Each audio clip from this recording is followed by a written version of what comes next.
feet were in here? So he was a lot smaller and obviously a lot more fit. That was all his core.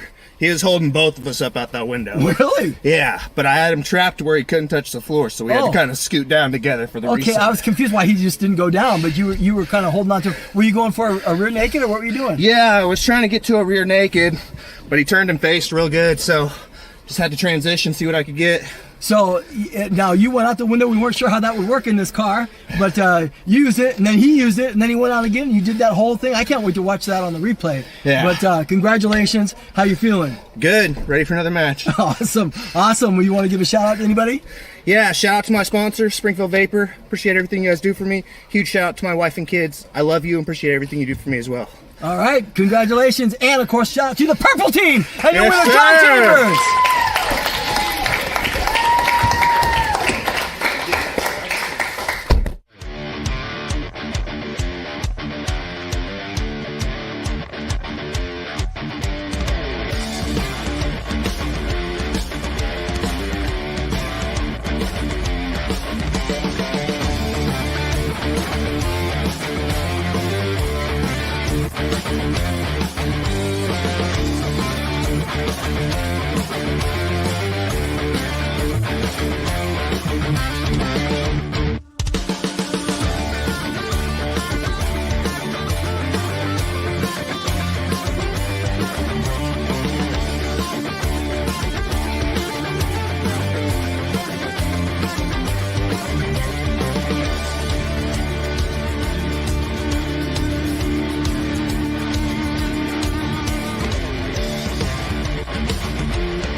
All right, friends. Our next competitor representing the pink team, it's Alex Stevens. All right, here we go, Alex Stevens. Alex Stevens, Mayhem comes to us. He's highly recommended by several friends of mine. They've all said this kid is great. Yeah. He's currently a brown belt in Brazilian Jiu-Jitsu, but as you know, that doesn't necessarily matter inside the Ford Mustang. Yep. Well, once you shut the doors, once you start spinning that odometer, all bets are off. All bets are off. Now, this is an interesting character here, and I hear he's an aggressive grappler, so I'm looking forward to it. He has the focused determination of a creature twice his size. Indeed, he do. Let's look at his opponent's package, shall we? Oh, no thanks.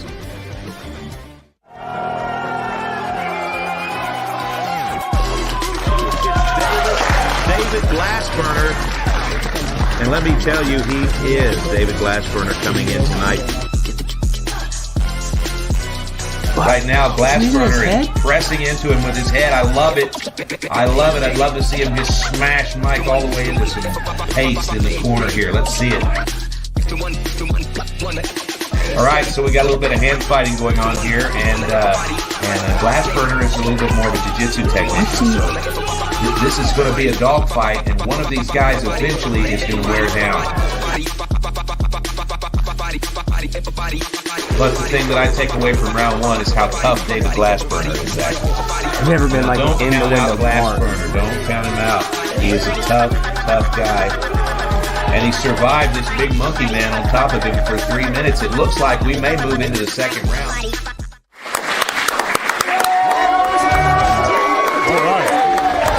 A warm welcome from the hometown crowd. David Glassburner, this is he's a veteran of Jiu-Jitsu. He's had several matches, and it's going to be David Glassburner who welcomes Alex Stevens to the Jiu-Jitsu. You could say there's some miles on them tires. You could say that, yeah.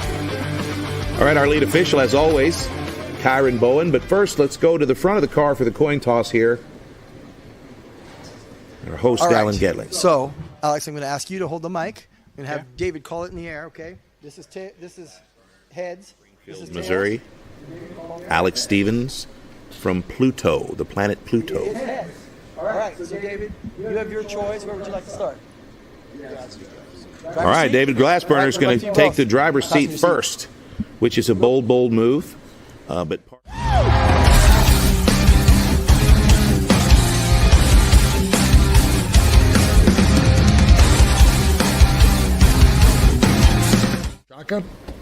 Shotgun. That's interesting. We should think about this. Pink team versus red team, friends. Let's listen in. Show your hands. Hands down. And here we go. It's tonight's third match. It's Alex Stevens like lightning. He's already all up in the grits of David, and David is finished with round one. All right, it was a guillotine choke, Mayhem. No need for the seat belt or shoulder strap. He just said, come here. Yeah, bust out the carnauba wax. It's over. That's a 12-second round, and we'll switch seats and get back to the road here. Now, David Glassburner, he's no stranger to adversity. He had a hell of a time getting those gi pants on just a few minutes ago. Alex, buckle up. All right, this is round two. Glassburner needs a submission to force this to the third round. Show your hands. Hands down. 100. And we're off. David Glassburner getting the jump this time, and now we've got a little bit of a power struggle here, kind of a passive-aggressive grappling match. Yeah, the underhook, overhook, now this hip pressure right here, now onto his hips. Glassburner really looking for that tug. Absolutely, and he's just going to go inch by inch here. He knows he's in a fight, yeah, but he's got a good position, and he just needs to work. He's creeping up to park on Lover's Lane. Absolutely. Oh, my ride's here. I got to go. All right, we got a nice little power struggle here.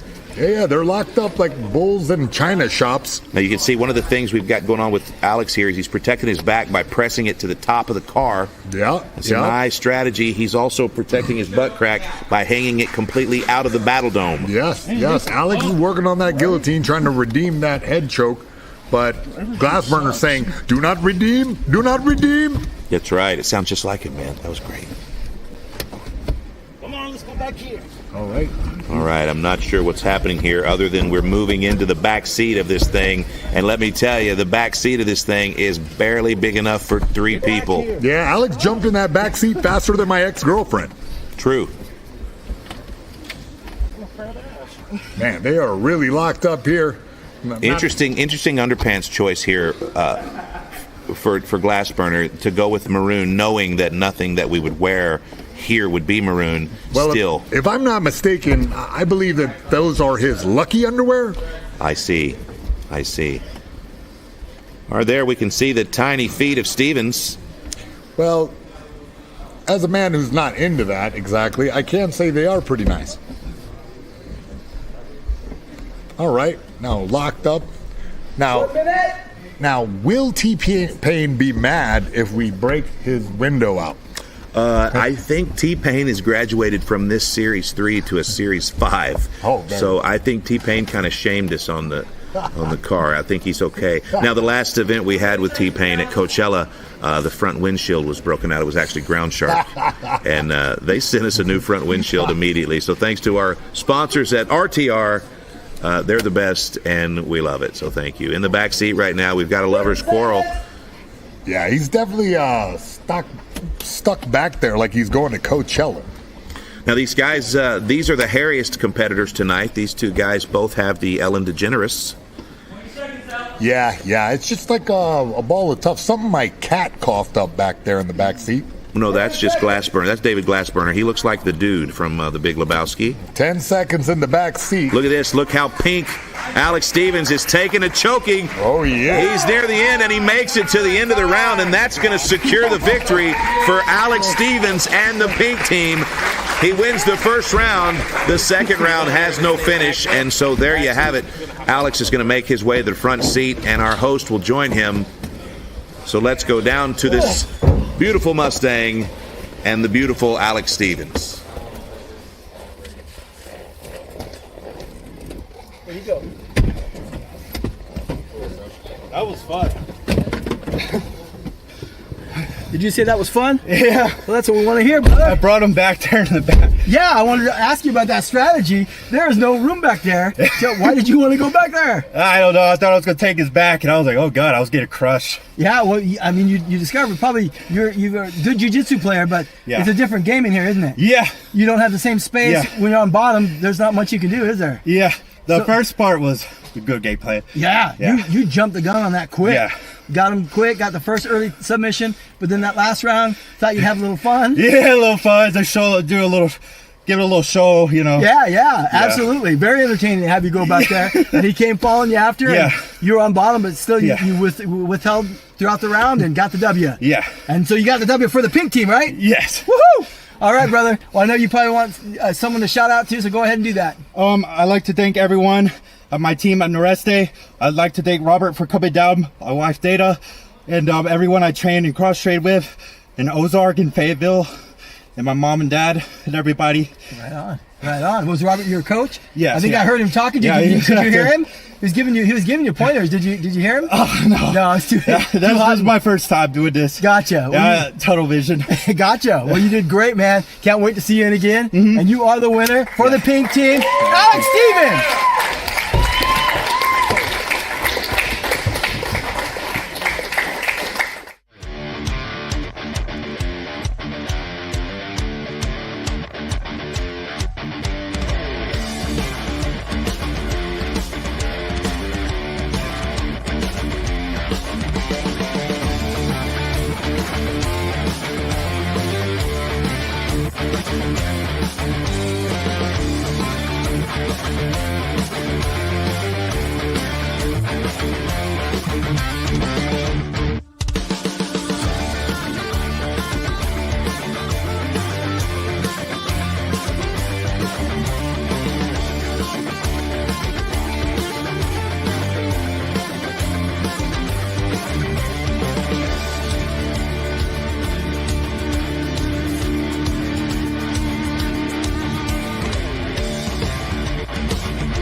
We're about halfway through the card tonight, and so far the kickoff to Friday Night Fights has been sensational. We've seen big wins tonight. Cameron Harris, also known as Black Larry, picking up 5 points for the black team. We saw Jonathan Chambers picking up some points for the purple team, and Alex Stevens representing for Team Pink. But the next matchup is going to be incredible. Before we move on to this next matchup, Mayhem, so far, this is your first event here at PLN Studios. First time to see Carjitsu. We talked about this, I don't know, a year or two ago. You said you got to get me down for Carjitsu. Now that you've seen it firsthand, what do you think? Hey, ain't no cruise control in this sport. It's full-on grappling match inside a damn car. Yeah, this is like a crime in progress, right? The moment that I say Carjitsu to people, they immediately evoke feelings of wonder and rage and, gentle roughhousing in the passenger seat. That's nice. I like gentle rage, too, if you ever get that one. So we've got another matchup coming up. All these matchups were chosen by the PLN randomizer, and what that means is of the 6 teams that we've put together, each have 7 members and several weight classes, several types of athlete. And at the end of this episode, we will show you the randomizer, and it will display to you what will be the matchups for next week. AI has gone too far. And so we've got a crazy matchup. The thing about the randomizer is that it doesn't consider anything other than who's available, who's in the same weight class, and a random matchup happens. And tonight, we're going to have a matchup between 2 professional slap fighters. Neither of them have ever competed in any sort of combat grappling, and so there is absolutely no telling what's going to happen in this match. So what I'd like to do is let's go ahead and roll the package for the first competitor in Fight 4. Proud U.S. Marine, father of 5, Shamokin Thunderclap. He's well known to have the heaviest hand in the middleweight division. Looks like it's working out. Oh, fantastic slap by Shamokin Thunderclap. All right, so Kage's going to return fire here on STC. Oh, man, and STC eats it. Shamokin Thunderclap now teeing off on Slap Kage. I tell you, I like the form of Slap Kage. Slap Kage eats another slap. Checking his placement here. Shamokin Thunderclap with the windup. Coming in hot. Oh, now that was a fantastic slap. This is the first opportunity for Shamokin Thunderclap to put his hands on Larry. Shamokin Thunderclap with several knockouts on his record. He's now a lightweight.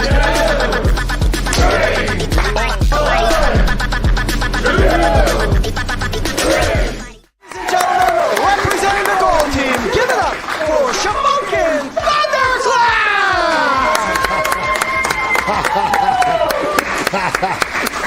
There he is, Mayhem. It's Shamokin Thunderclap. This guy is a veteran slap fighter. This guy is a crazy individual. He's a U.S. Marine. What did you say his name was? Smoking Thundercloud? Shamokin Thunderclap. All right, very well. Shamokin, Pennsylvania. This man has been competing with PLN for a very long time, but only at Slap Fight Championship. This is his first time in the car. He's been begging for an opportunity, and the randomizer has given him that opportunity. Let's take a look at his opponent here.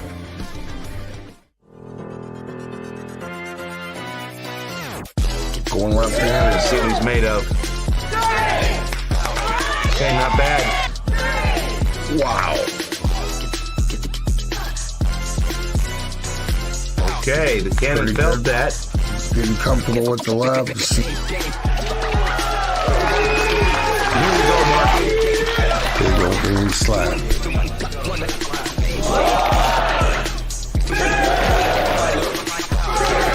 Oh, and a big slap. Beautiful.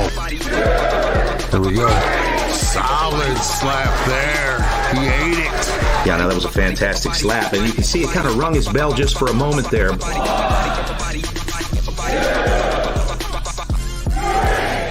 Okay, fantastic slap. Oh, and the Cure took the hardest shot of the night so far. That was right on it. Ladies and gentlemen, from the pink team, give it up for Cure! All right, Mayhem, this is the Cure. The Cure is from the state of California, and he was a former slap champion at a regional slap promotion. We signed him last year to Slap Fight Championship.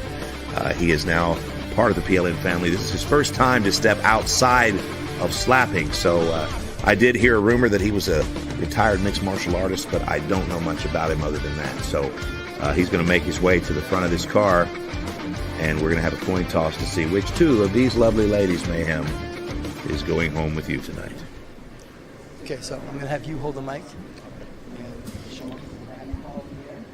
All right, Shamokin Thunderclap with a little bit of a weight disadvantage, but some people would say that's an advantage inside of the vehicle.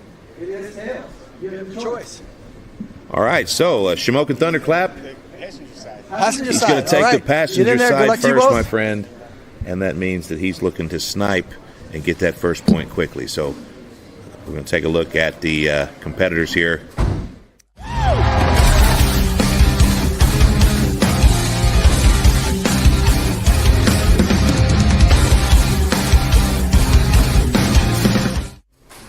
All right, here we go. It's our fourth match of 5. It's the Cure in the driver's seat facing Shamokin Thunderclap in the passenger seat, Mayhem, and this is going to be a good one.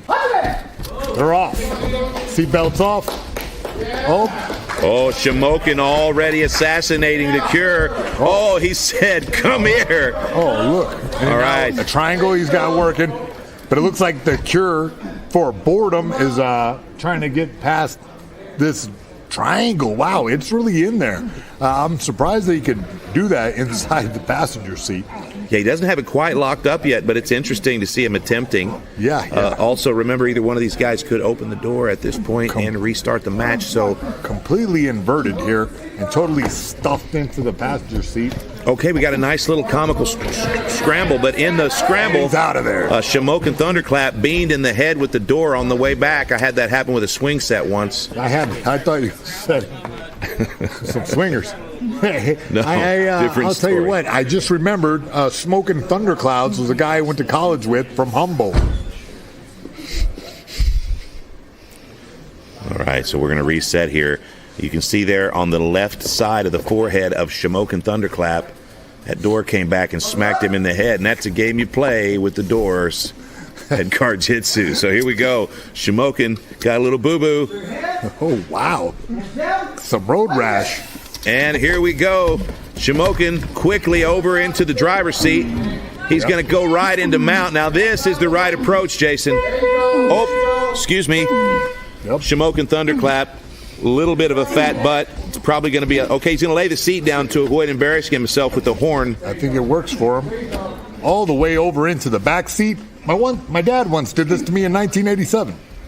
All right, so Shamokin Thunderclap, he's got the shoulder strap from both seat belts, but it looks like he's accidentally got his own wrist. He's got his own wrist tied up, but still he's popping this guy's head. Look at this. The guy looks like a milk dud. All right, and he gets the tap. That was amazing.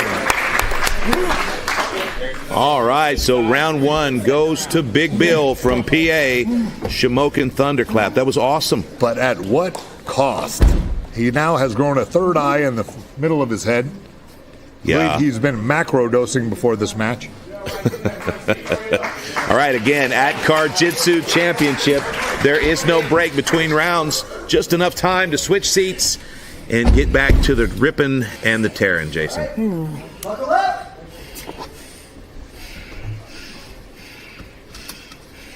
Now, the Cure, I got to tell you, looks like a beastly man. He does. He looks like kind of a Grizzly Adams type. Now, again. Oh, look at this guillotine he's working. Again, we've got Big Bill jumping right over into his opponent's arms. Now he's going to have to fight hands here, but it looks like he's okay. Yeah. It looks like the defense is in there, but I think the Cure works slowly. Absolutely. He's like an angry milk dud. And what he's doing now is he's just jamming that shoulder. He's jamming the armrest into the face of Shamokin. Now, Shamokin's protecting his face like he's in a fist fight, and that's because while you were away, he got his forehead slammed into the cup holders. Now we've got the Cure wants this round. If the Cure can get a submission in this round, he will force the fight to the back seat, and you can hear the screams and the grunts of Shamokin Thunderclap, who just needs to hold on for 2 more minutes, and he can win this match. I just realized I left my Starbucks in that car. Oh, no. Yeah, I probably wouldn't trust it at this point. Inside the car right now, 81 degrees. It's starting to warm up just a little bit. All right, now he's going to go ahead and go for this seatbelt choke, and Shamokin has caught him. Oh, man. Yeah, it's a tight squeeze in there, I have to say. All right, these two gentlemen are going to hug it out for a few seconds and recover, but at this point, it looks like the Cure is just going to keep this top position and smother until something's given up. He's got 1.5 minutes here to work. Yeah, a minute. Look, the Cure is looking to choke him out in under 60 seconds. All right, the Cure doesn't care about your horn. Which part of the Cure's body do you think's honking the horn right now, Jason? I would wager his coccyx. Now, I'm more interested in the fact that he's stepping on all my jokes. Well, the thing is, this is how my mom would call me out to the driveway for school in the morning. Yeah, that's right. I understand. All right, at this point, Richard, the Cure Karsten, is just being sarcastic. Incredible control over his glutes. That was amazing how he was honking the horn with his... Look at that, just to say, what's up, JT, I hear you. All right, we're going to get a look here at the final moments of the second round, and Shamokin Thunderclap, you can look how visceral his forehead is. Oh my God. Yeah, the Cure is looking for this, oh man, head and arm choke. You've heard of Attack of the Killer Tomatoes. Man, those bucket seats are doing him no favors. Yeah, this is rough. He's trying everything. If Shamokin Thunderclap can hold on for 20 seconds, he will win this match. Oh, wow. And if he taps, he will move to the back seat with the Cure. This is a tough situation. Oh, the Cure is really working. Oh, the Cure is smashing the horn with his butt, and he's smashing the Shamokin Thunderclap with his front. This is almost like something you'd see on the hub. And the time's up. He does it. Mayhem. Oh, my God. Shamokin Thunderclap toughs it out for his first win at Karjitsu Championship. Wow. And the Cure is such a lovable character. Yeah, he really is, man. He spits his mouthpiece out. Oh, man. And, you know, I wouldn't think this Thunderclap guy is... He's a tough guy, man. He looks like he got hit with a hatchet. Yeah. I wouldn't think he was Irish. That's all I'm saying. Yeah, I don't know. We'll have to check closely. Mick Thunderclap? Is that what his name is? Shamokin. He's from Shamokin, Pennsylvania. He's Shamokin Thunderclap. Oh, I thought it was Mick Thunderclap. No, but maybe we could talk to him I'm about it. confusing him with Conor McGregor. Something's happened here, and I think somebody's stuck to the car. Hey, will you guys get my change out of there? Shamokin Thunderclap. I think actually the Cure dropped his phone in the crack of the seat. Oh, I've been there. Let's go down and listen in to the post-fight interview. All right, brother. Big win for Team Gold. You did it. Oh my God. Wow. Congratulations. Got one for the gold team. But talk to me, brother. I didn't know you had some grappling background right there. I thought you were going to be the first one to pull off a triangle right here in the car. So, I was trying, but I didn't have the room where no. I ran out of the energy for that too, because dude was kicking my ass the whole time. I ain't gonna lie. Sorry about the language your again. Behind. My behind. I keep forgetting we're live. But, so tell me, you were making a lot of noise when you were winning, getting the submission. Were you just tired? Yeah. Okay. Yeah, this hits you in a tiredness that you won't expect. It's different than wrestling on a mat. Absolutely. It's a lot different. Did you get claustrophobic? No, I was actually comfortable. I'm used to small places. Really? Awesome. Yeah, I've been in a lot of small places in my life and had to fight out. Well, he had a little bit of weight on you too, and so that second round, you were on the bottom for the most part. Were you worried about that? Were you worried about breathing? Were you ever in danger of tapping? I wasn't in danger of tapping, but I was in danger of getting tired out. I got to work on my cardio. I know that for a fact. Because he was cardiacally, he was whooping my ass terribly. Sorry for the language again. You're patootie. And what happened there? I don't know. It was the car door. You went out the car and I didn't see it, but I heard the car came back and smacked you. Probably. I don't know. I wasn't worried about. You're zoned. I was zoned. I was win or survive. You did it, brother. You did it. Sir. Hey, anybody you want to give a shout out to? Shout out to my family, my kids, Violet, Chloe, Lily, Jasmine, Billy, Iris, Cassie, and God bless you, my son Alex. I miss you. I wish you were here with us. And all the moms out there that I had these children with, God bless you too. And let's make it happen, America. All right. Well, you've been busy, and hopefully you didn't miss anyone. Here, you can take this, brother. But you're looking good. No worries, man. And thank you all, and thank you, Heather Philhauer. Thank you. Your winner, Shamokin Thunderclap for the gold team. Good job, brother. Oh man. Whew. Whew. I gotta get out of here. That was some...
All right, Mayhem, we are down to the 5th and final match of the evening. It's our main event. It was randomly selected by the randomizer. It's the former Karjitsu world champion Leroy Davis. Versus the newcomer, fast-rising Steven Sugar Bear Minsky. So this is going to be an incredible matchup. And I didn't book this fight. This was a randomly booked fight, but this is a fight that I was really excited to see, and I cannot wait to get this thing started. So. I personally thank the robot overlords. Thank you. Yes, well said, Jason. Let's go down to our host, Dallin Getling, with the fighter introductions after these two packages. Steven's been doing that for a long time, waiting for a chance to get some comeuppance. Wait, this is his chance. Joe Carricker versus Steven Minsky is going to get real very quickly. Right around his neck, man. That was fast. Yeah, Steven Minsky's his experience is showing right away. Okay, now Minsky's crafty with the seatbelt, and it looks like he might have a finish here. Oh, Minsky's looking for this. Minsky's really looking for this guillotine, but he's switching. He's abandoned the shoulder strap, and he's trying to go ahead and get the conventional guillotine. Okay, he's still alive here. He's got the other seatbelt around his neck. This is a bad situation for everybody. Wrapped it. Yeah, that's it. That's a wrap. Round 1 goes to Minsky. You called it, Zach. This will be a good match. Team Steven Sugar Bear Minsky! All right, Mayhem. This is Sugar Bear Steven Minsky.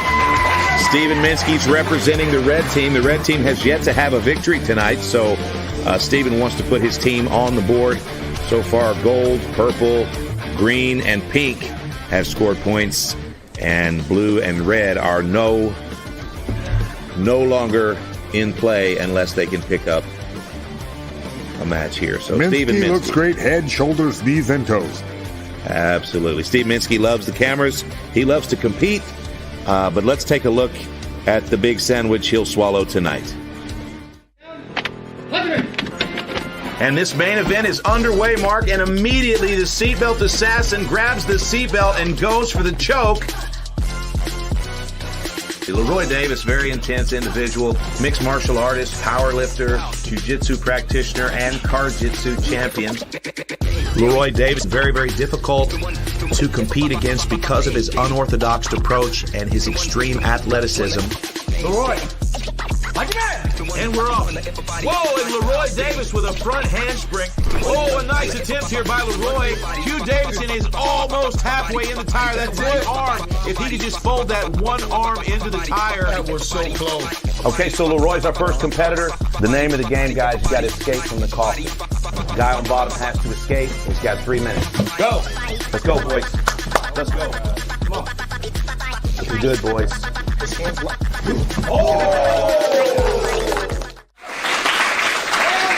Leroy Davis. Give it up for Leroy Davis! I've had the pleasure of watching Leroy Davis grapple. He is a beast.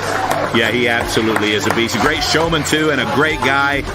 Leroy Davis, very strong. He's the Arkansas State powerlifting champion in his weight class, and he is representing the purple team tonight. Leroy Davis is a mixed martial arts fighter. He's a professional Muay Thai fighter. He's a Karjitsu practitioner and former world champion. Let's go down here and take a look at the coin toss. Steven Minsky in the white. Leroy Davis This is tails, this is heads. in the black. Heads. Minsky, where do you want to go? Driver. You're the driver. You're driving. Oh, Minsky's going to mix it up here. He's going to make a bold move. He's going to take the driver's seat, and that's something that I do not think Leroy Davis is too upset about. Yeah, I hope.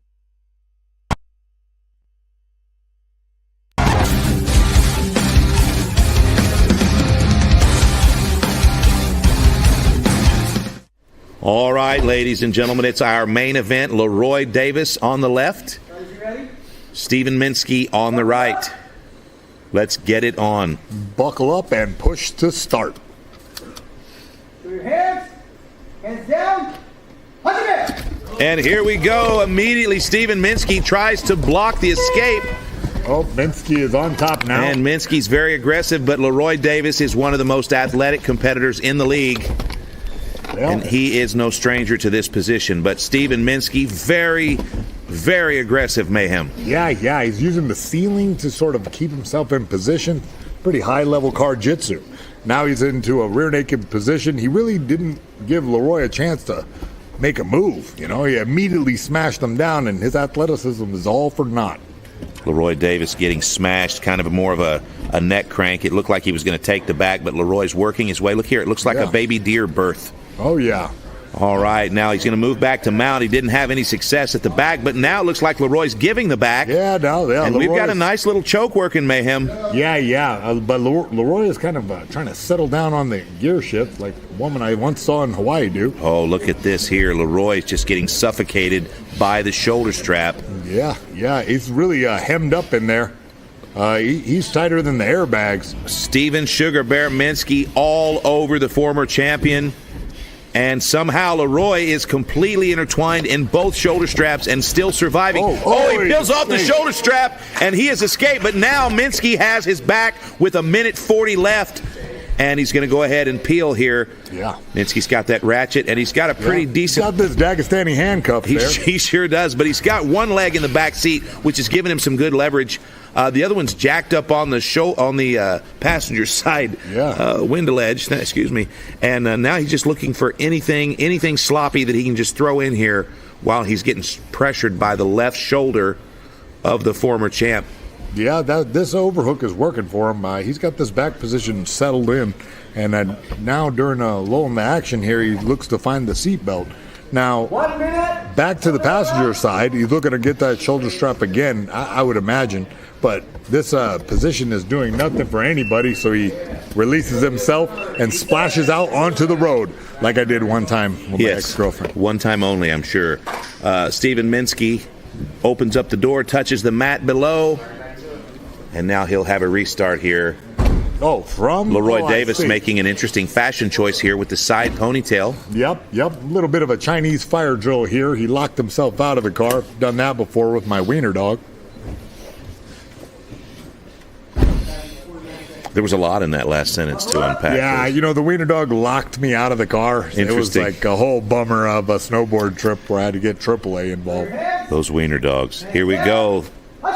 Restart at the end of round one. There's 45 seconds left, and Minsky is back in top position and going to town. He had a disadvantage behind the driver's side, and now he's in a he's one of the rare competitors who really used the driver's side to take the driver's seat in the match. Oh, I see what you did there, Jason.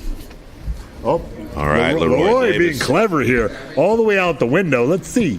Now, what happens if he climbs all the way over the top of and the door's open?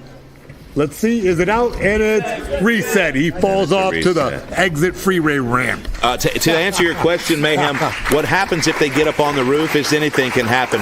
The first time that Leroy ever competed in Carjitsu, he got up on the roof and met his opponent and then armbarred him across the front windshield. So he's no stranger to crazy antics. He's got 12 seconds here to win this round. Otherwise, we'll move to round two with no clear winner. Here we go. All right. It's on again. It's on and cracking. Okay, this time. Minsky really perfected the up out of the seat Minsky technique. wants in the back seat. He wants the hangman's noose. Oh, and now he's in the back seat. Not very advantageous. It looked like that said seatbelt ass, but that's supposed to say seatbelt assassin. It's just that he's got this hungry butt thing going on from getting smashed for the first 3 minutes. Oh, well. Yeah, look. All right, Leroy Davis is now, he's panhandling for a ponytail holder from the audience here.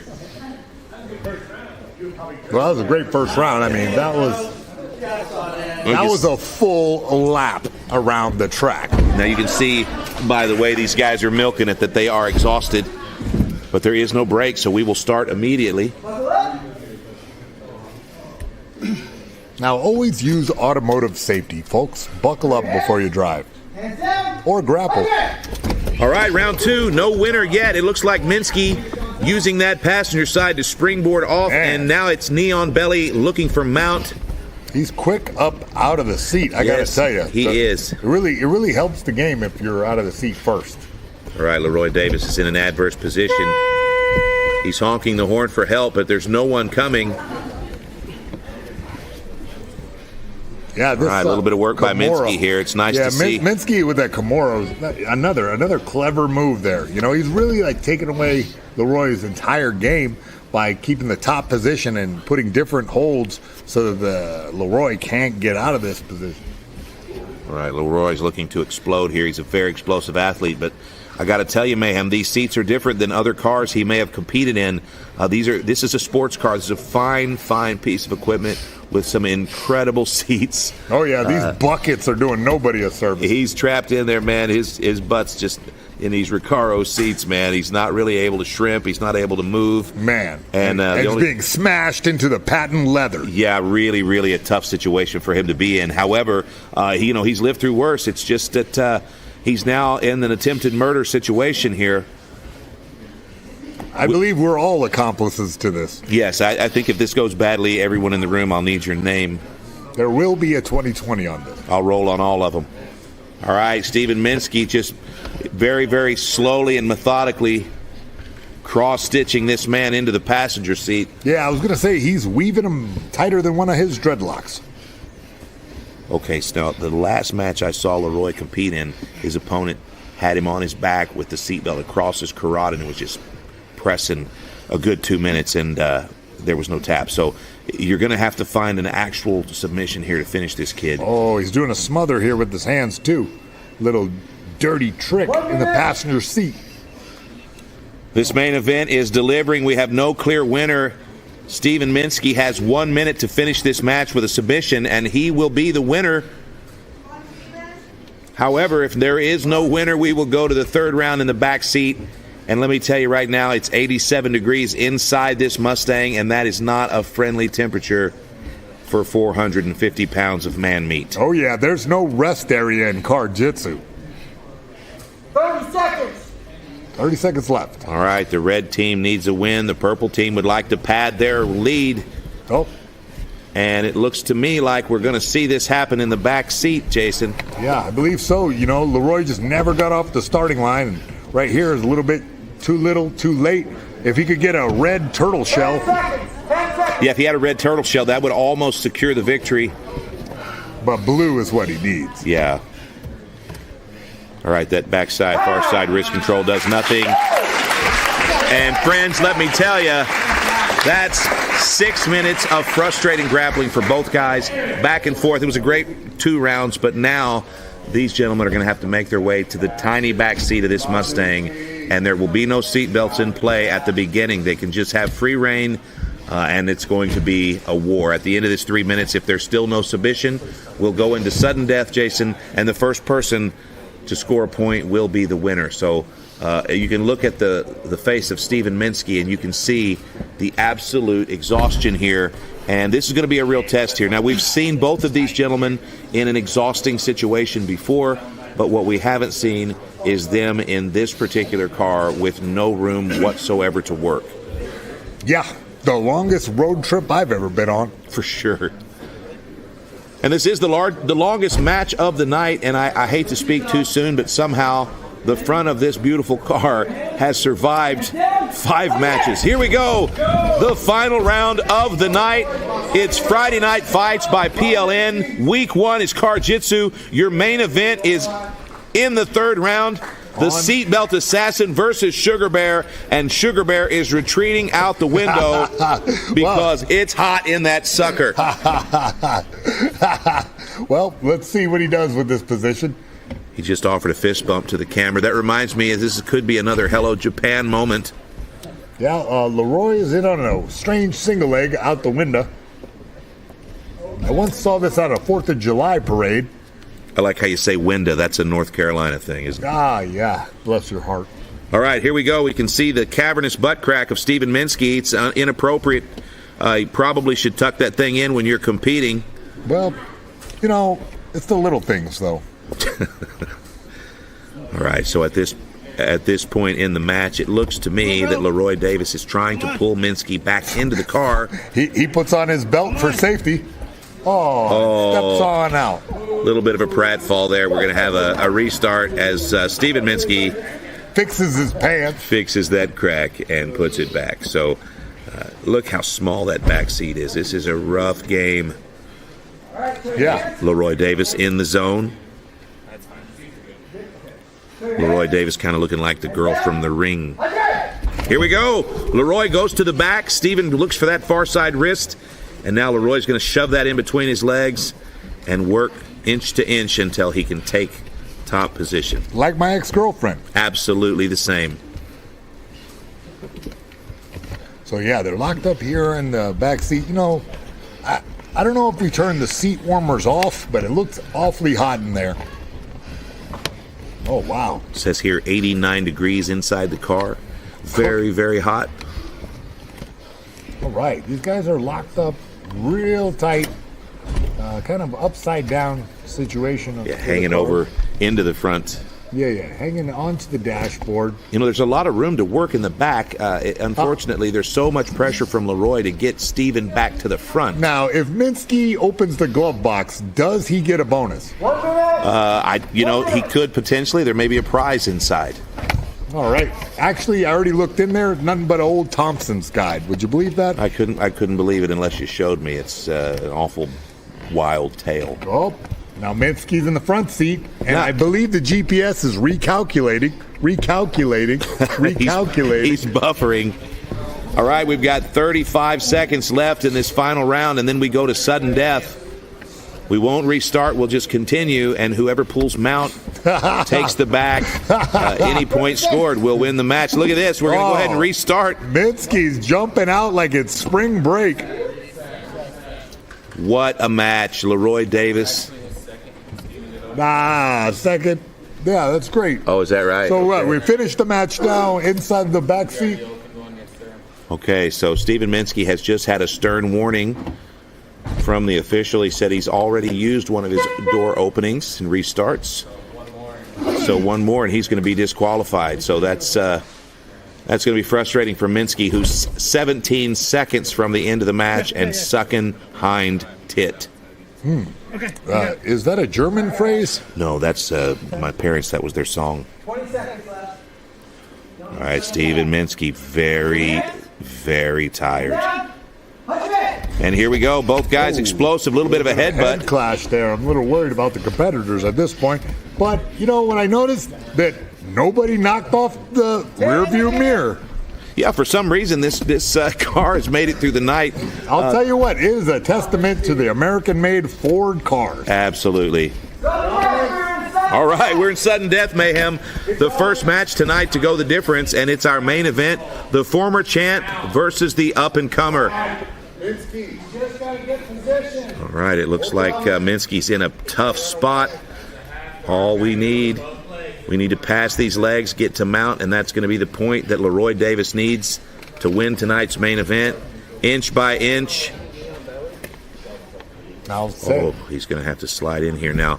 Yep. I don't know that there's a worse position that Minsky can be in. He's Minsky sitting in the floor. stuck in there. It's definitely going to affect his resale value.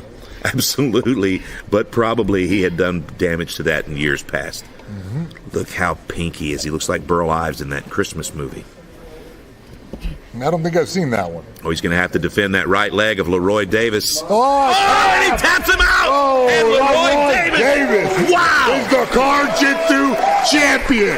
Leroy Davis does it again. A come from behind victory. Leroy Davis stepping 1 foot closer to that rematch for the belt. Leroy Davis defeats Steven Minsky tonight in sudden death with a choke. Fantastic. The competitors deserve a round of applause right there. Absolutely. I'm just shocked and appalled. I'm shock-appalled. Yes, shock-appalled indeed. Let's go down to the car here and listen to this post-fight interview. Another big win for Team Purple. Big dog. Wow. All right. Do you want to wear these? Oh, thank you. Stunner shades it up. All right. Can't let the enemy see me sweat. Putting all the bling on you. All the bling. And then, of course, representing the purple team. Like a pimp named Slickback, baby. And I was going to put this in my scrapbook, but I think you should have it. Hang on to it. I mean, the scrapbook sounded nice. Yeah? Yeah, I think you should keep it. Okay, I'll keep it, man. Maybe I'll auction it off on Facebook or something. Hey, man, great match. That was crazy. I knew that was going to be a great match. People were betting, trying to figure out who was going to win that one. And, man, it would talk me through it. Because you guys were switching off. Looked like one guy had the advantage. But, yeah, I'm going to let you talk me through it. Well, I want to say this car is tight. Yeah. Personally, I do not like the seat. But that's the name of the game. Got to play where it's at. So great for driving, just not great for car jitsu. Not great for car jitsu at all. He moved a lot faster than I thought. Yeah. I thought with the long arms, the long legs, he's taller than me, he's bigger than me, I can get the jump. That did not go as planned. He had me playing defense the entire time, and he was pushing. Yes. Pushing me. He had some weight advantage there too, so he was on top and just wearing you out a little bit. He was bullying me. Yeah, what happened here? What, did he just bite that off? Straight phenom. Do you know what happened? He ripped that on purpose. That's what happened. Like he was like, I tried to choke you like 50 times. Maybe he should keep this. He should keep it. Okay. Don't rip out a man her, man. That's his pride and joy. So were you ever in danger of tapping or just tapping to exhaustion or? Nah, I was in danger of tapping because he went for a choke around the neck. I think it was a guillotine, but he switched and got me cross-faced. So he was going for a crank. Gotcha. And I felt my jaw pop, and I had to legitimately open my mouth. Oh, wow. And my mouthpiece got lunged in the back of my throat. I don't got no swallowing, bro. It was all gag. Oh. I could not do it. I was like, oh no. But then I was like, I can't tap. That made me look like a wuss. Because then you'd have to explain to me why you tapped. I know. I was like, bro, he was trying to make me swallow my mouthpiece. I choked on my mouthpiece. I choked on my mouthpiece, coach. Don't kick me out the game. Well, talk about this opening door. Now, the ref had called it that Minsky was the one who instigated the door open. Yes. Is that accurate? Yes. He did it like 3 times. One time, he even threw me out the door, and I tried to catch an armbar on the way down. Oh, I saw that. I just fell on my head. Okay, so he threw you out there. He threw me out. Okay, I thought you were just jumping out, man. He threw me out. That man was bullying me. Well, you got the last laugh. Tell me about the last round and how you got the advantage there. Well, we were both tired. Yeah. And it was a dog fight. He was trying to seatbelt the seatbelt assassin. I'm like, only one person seatbelt the seatbelt assassin so far. Right. I can't make it 2. He's the current champ. He's the GOAT. Besides that, there ain't gonna be no 2. So I was playing all defense. And I finally managed to push him down. And I went for a little neck crank myself. Now, you got him in the front seat. Was that part of your strategy to get him stuck in there? Or Nah. That just happened? He just snaked around. And I'm like, where are you going, man? I can't fit over there. I don't know how you fit over there. Right. He just got over there. Then he like... But then he was kind of stuck. Yeah, he was stuck. I was stuck. So, talk about the submission. So, once I got him down, I tried to go for a guillotine. Couldn't do it. I tried to sneak a seatbelt. Yeah, I saw that. Couldn't do it. I'm like, okay. I finally got my hand underneath, and I felt him trying to claw my arms away, but he had no force. He was gas tanking. Yeah. And I had that little bit of grit. I locked my hands underneath. A 10 finger? 10 finger. Nice. Turned it sideways, turned my elbow up, and just turned his neck. And I pushed him into the ceiling. Wow. And use the space. Use the crime space. There was very little. Yeah. Very little, but in the end, it was sudden death. One of us wanted it, and I just happened to get it. Yeah. Well, I think you both won it, but you got it. I got so it. Congratulations. I want to give you a chance to give a shout out to anybody that's watching. Well, first thing I want to do is give a shout out to all my friends, all my fam, and even especially my auntie. She support me a lot. She got to deal with all my craziness. I'm the type of person that walks around in the dark punching at ghosts and saying stuff, and she be like, who you talking to at 12 o'clock at night? I'm like, it's time for me to go to sleep. So, well, thank you, Auntie, for keeping up with his antics. But congratulations, you represented the purple team well. You guys got a lot of points tonight, right? Hey, we was racking them up. Yeah, you gotta rack them up. You got the big lead starting out. All right, your winner, Leroy Davis. Good job, brother.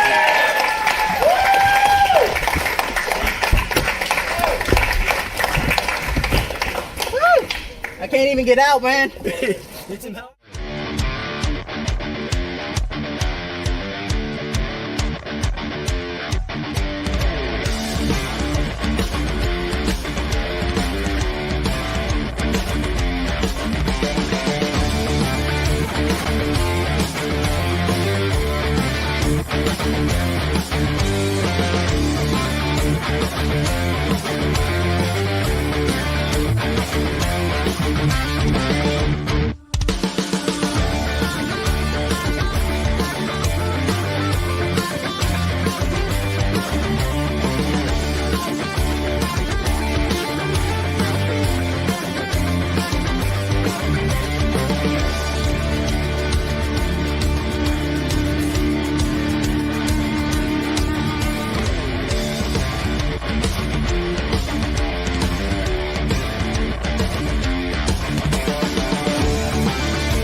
Well, friends, there you have it. Week 1 of PLN's Friday Night Fights is in the books, and what an incredible night of vehicular manslaughter we have just witnessed. Congratulations to all of our winners, and better luck next time to the non-winners. But let's talk about next week. Week 2 of Friday Night Fights, we will feature Slap Fight Championship. 10 competitors will travel to Branson, Missouri, and meet right here at PLN Studios to represent their respective teams. As a matter of fact, let's introduce the card now. We'll go to the randomizer and select our first randomly chosen matchup. Let's take a look.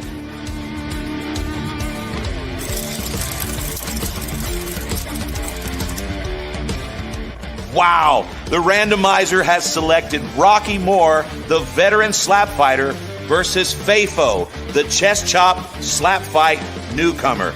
These two gentlemen will meet right here in this very spot next Friday night in the main event of Week 2 of Friday Night Fights. That's an incredible matchup. I cannot wait to see it, and I'm sure that both of those competitors have been waiting to see who they would face. Well, there you have it, boys. Fafo versus Rocky, the main event of next week's fight. Let's go back to the randomizer and let's select this week's featured fight.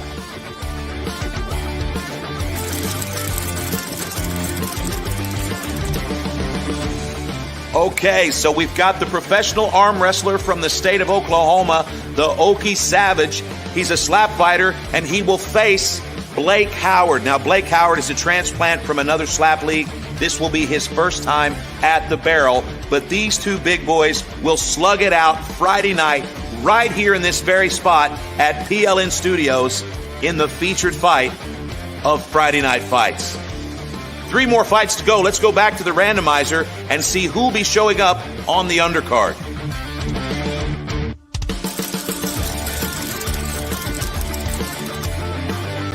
Okay, so this is an interesting matchup. Shamokin Thunderclap versus Smiley. Now, Shamokin Thunderclap started his career at 200 pounds. He's lost a lot of size on his way down to 165 pounds. Smiley has always been at this weight. He feels himself at this weight, and he's on a little bit of a win streak. So, Smiley versus Shamokin Thunderclap, another fight featured Friday night on PLN's Friday Night Fights. That's exciting. Let's go back to the randomizer, and let's select our fourth fight.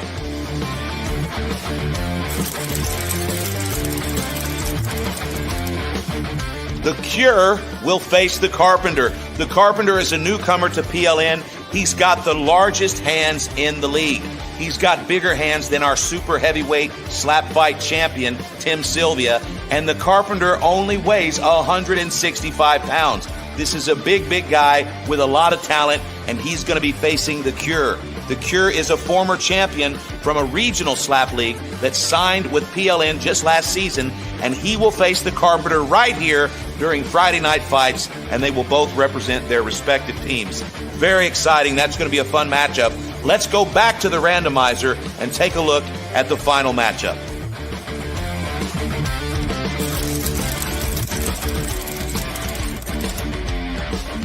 Wow, Amir, the real deal Nuruddin, is going to face Biscuit. This is probably my favorite matchup so far. This is a fantastic matchup between a top contender and a fast-rising newcomer, and the situation is really clear here. Biscuit, master strategist, he's a master technician, and he's a veteran slapper, but you've got the real deal. He's a cunning linguist. He's a great slapper. He's a Karjitsu veteran. This guy came to make a statement at PLN, and so far he's been making a lot of noise. We will see if Biscuit versus the real deal delivers. That's a fantastic opening matchup for the card. The randomizer never fails to impress, and so I cannot wait to see these matchups. It's going to be a fun night. Next Friday night, 9 p.m. Central. Tune in right here. It's Friday Night Fights by PLN, Week 2, Slap Fight Championship. From all of us here at PLN Studios in Branson, Missouri, and for everyone at the home offices in New York City, thank you to everyone for tuning in. My name is JT Tilley, and you've been watching PLN's Friday Night Fights. We'll see you next time.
Hello, friendly friends, and welcome to PLN Studios right here in the beautiful Ozark Mountains. My name is JT Tilley, and I'm here, as always, with America's sweetheart, Mark the Hammer Coleman. And Mark, it's week 2 of Friday Night Fights. It's a 10-week series from Pro League Network where every week we see a different combat sport. And tonight, as you know, Slap Fight Championship. That's one of your favorites.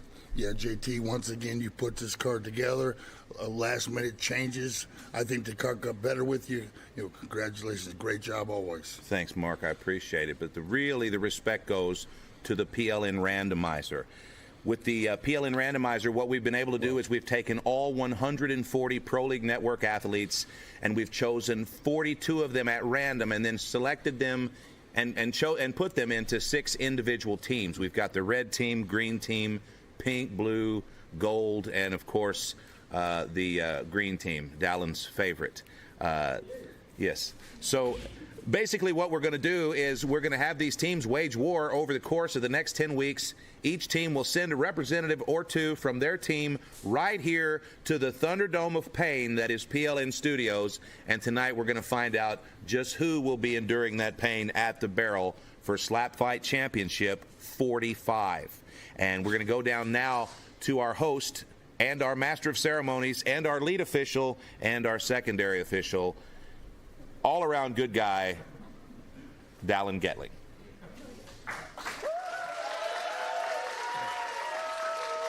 Good evening, friends. Welcome to PLN Studios right here in Branson, Missouri. I am your host, Dallin Getling, and tonight we are kicking off our 2nd episode of Friday Night Fights, and the featured sport of the week is Slap Fight. All these matches are going to be sanctioned by Extreme Sport USA. I'm going to be your lead official. This show is produced by Will Reed, directed by JT Tilley, and of course this event is brought to you by Pro League Network, the world's leading purveyor in niche sports. So for your next sports obsession, go to ProLeagueNetwork.com. With that being said, I believe it's slap time. It's fight time. It's slap fight time! Are you ready for the slap down? All right, all of you here live, please direct your attention to these front screens as we meet our first competitor. Barrel number 2, we're going to see what the Carpenter has. In for a fight. Pay attention here, man. This guy's hands. Look at the hands. They're so huge. This is scary. Good God. Bam! Oh, my God. And the Carpenter blocked him. Wow. His technique's not great. Man, if he works on that, this guy's dangerous. Unbelievable. And now we're going to see if the Carpenter has the chin for one of these slaps from FPS, man. Chin up. Oh, and he's falling down slowly. Took him a long time to fall down. He's going to get up quickly. We got some fights on our hands, Mark. Lots of action here. I'll tell you what, these 2 alternates, they are excited to be. When I went and told them they were going to get a berth into the tournament, they both couldn't believe it, but instead they both got into the tournament. Okay, good. All right, let's bring on our first competitor from the yellow team. Give it up for the Carpenter!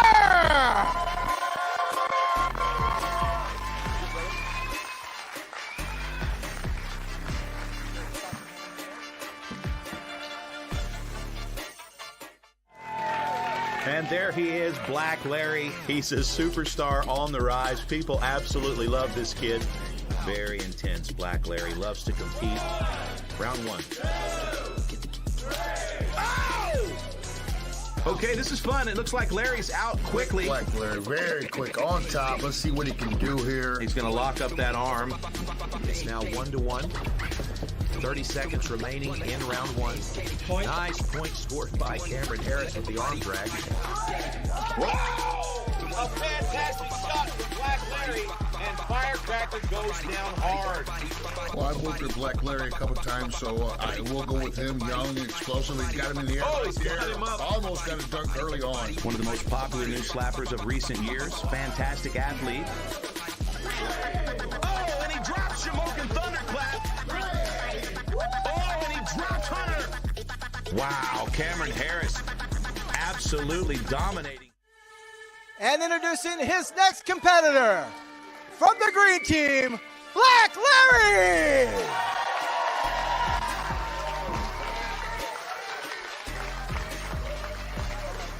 This is his 8th appearance at the barrel. He was not scheduled to compete this evening. He was actually just here as a spectator representing and supporting his green team teammates. But the competitor that was supposed to face the Carpenter missed weight by 25, 30 pounds. It was just not enough for us to feel comfortable.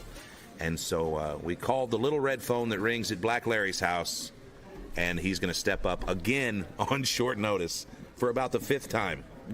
Black Larry to the rescue, but the Carpenter has to be grateful for that, but now he has to face Black Larry. Yeah, he's got the biggest hands in the league, the biggest hands regardless of division, regardless of weight class, regardless of sport. The Carpenter is a weirdo.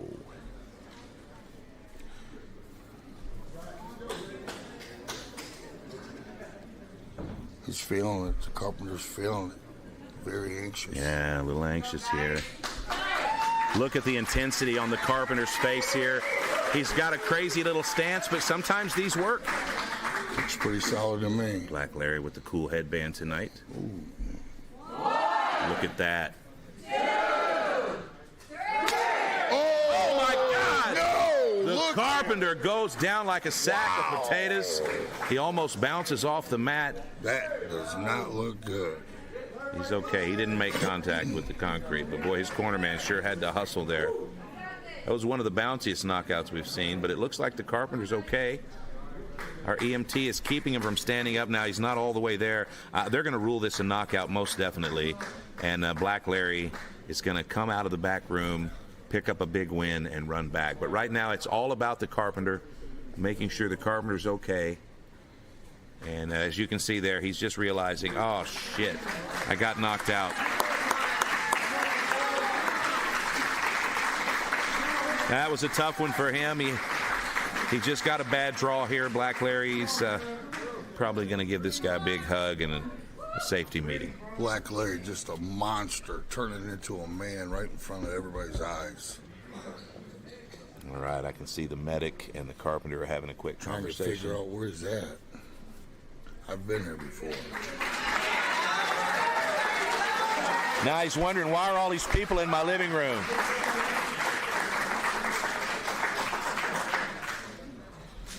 Okay, our lead official, Dallin, is saying, let me just tell you a few things here about Amway and the different ways that it's changed my life. These opportunities that he takes are sometimes a little tacky.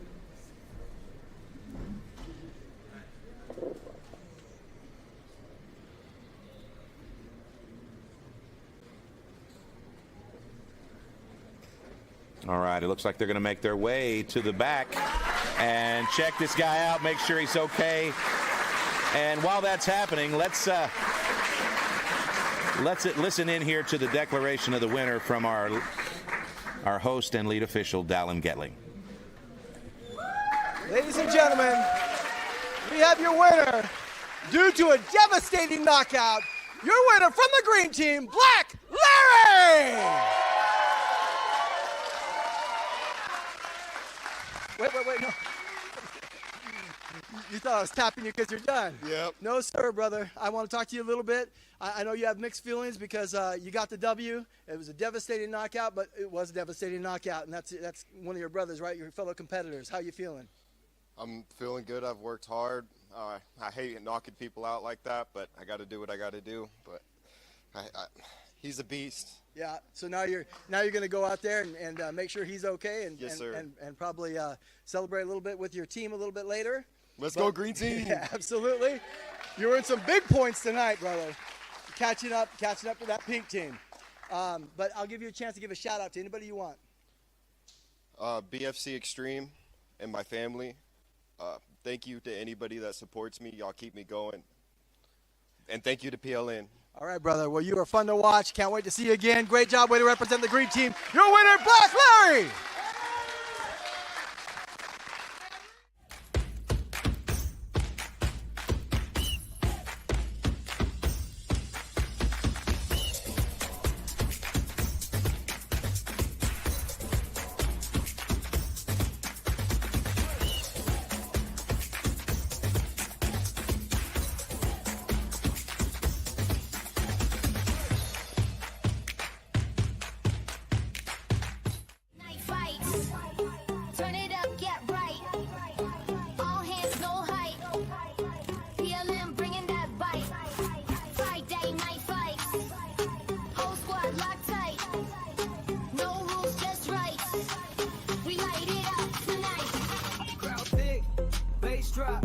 line drawn, can't stop. Step quick, no flop. We swing, we strike, we pop. Whole game, all in. No flinch, no spin. We don't blink, we don't beg. PLN push edge to edge. Fight day, night fight. Turn it upside tight. No hands, no height. Be alive when you night fight. Fight day, night fight.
So, Mark Coleman, after our first fight, it looks like the green team's going to take home 5 points for the KO. And I should mention that this is week 2 of Friday Night Fights. Last week, right here in Branson, Missouri at PLN Studios, as you can see here, Mark, we had our competition between the 6 teams inside the car. And at the end of the night, the purple team walked away with 3.75 points. The gold team, the pink team, and the green team all tied for second right now, 2.5 points. And a big turd for the blue and red teams, nothing, 0, not a single point for any of them, not one single point for any of those 12 professional athletes in a whole entire event, not 1 point.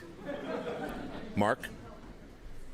Time to score some points. What's the question? Well said, Mark. So here's what we know.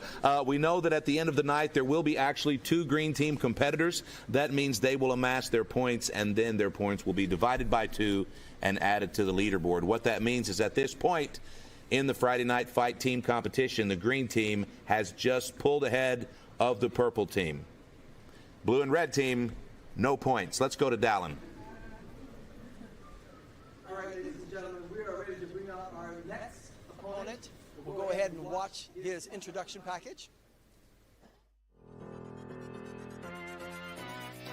I suck, yeah. All right, bottom of round 1, finally. Oh, now that wasn't bad at all, but Faco is crazy. Look at this dude. He's laughing at Cowboy. Definitely witnessing the birth of a star here, but he's about to take 2 big shots. Oh my gosh, now that was a big, big shot, and he's going to stare Frank right in the eyes. And look at the face here, Faco, Mark. Faco's crazy. He loves it. 1, 2, here we go.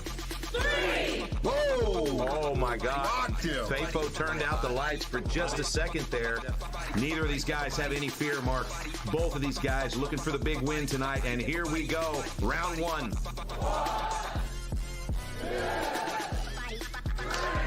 All right, and Faco with a big right hand.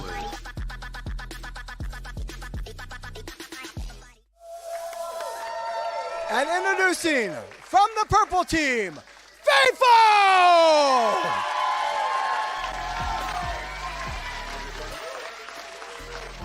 He's really Made a big name for himself. Representing the purple team, it's Faco, F-A-F-O. I think he's named after his mom. I'm not sure where that, it's a Hungarian. I don't know if he's Hungarian. I met his mom. Guarantee war when you face this guy. Absolutely. In his corner, Frank the Tank, his former opponent. He was part of a duo that fought Frank 2 versus 1.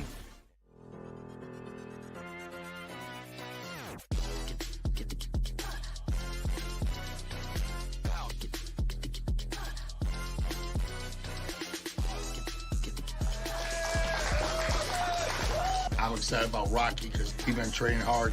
It's going to be a good war. All right, Frank squaring up here for round one. Look at the rotation. This is a 260-pounder. Wow. Rocky's back. Here we go. Bottom of round one. Okay, not bad. Rocky's in it. Good start. Two legends of slapping battling for the People's Championship. Bam. Rolls his eyes back in his head again, Mark, and Rocky stays in the pocket Perfect again. slap. Two pioneers right here. Three. Boom.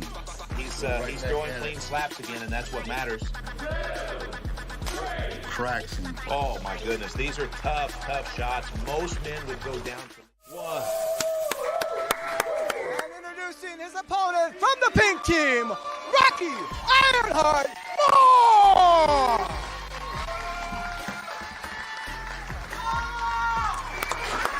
What a cool fight, Mark Coleman. It's Rocky Moore. He's a legendary figure. Looking good in pink. Big, strong, powerful Rocky. Yeah, this guy came on the scene. Slap Fight 3 in 2018. He was a middleweight back then. His first fight was versus Wolverine. I mean, this guy has seen it all. He's fought Frank. He's fought Darius. He's fought Wolverine. He's fought all of the greats, and still in it. Big fight right here. One guy works fast, one guy works slow. Yeah, it's the new bad boy of slap fighting versus the veteran bad boy. And who would ever think they'd be wearing pink and purple?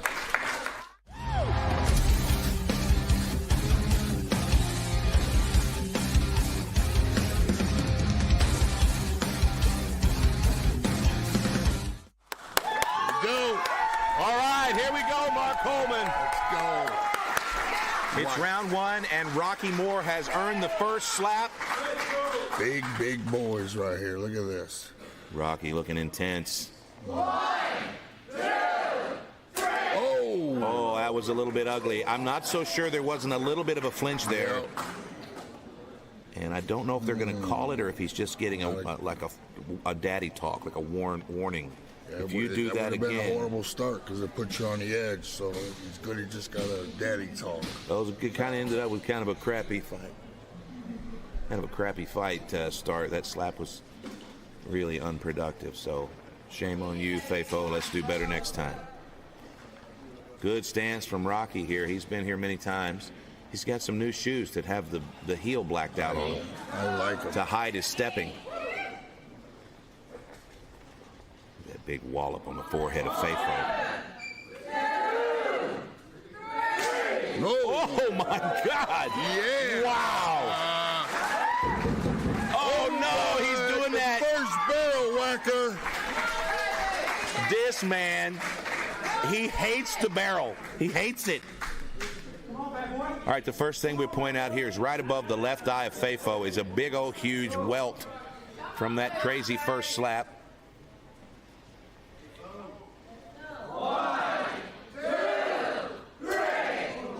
Oh, something funky there. Not much on that one. Okay, we've got an official warning here. Was that a flinch? Yeah, that showed how far that last one went up to the temple there with the finger. Yeah, absolutely. I can tell that Fafo doesn't realize he's flinching. He's talking to his cornerman. He said, I don't think I'm flinching. But when he sees the playback, he'll realize it's just a tiny little movement there. And I still think that the slaps they haven't been great, but it wasn't because of the flinch.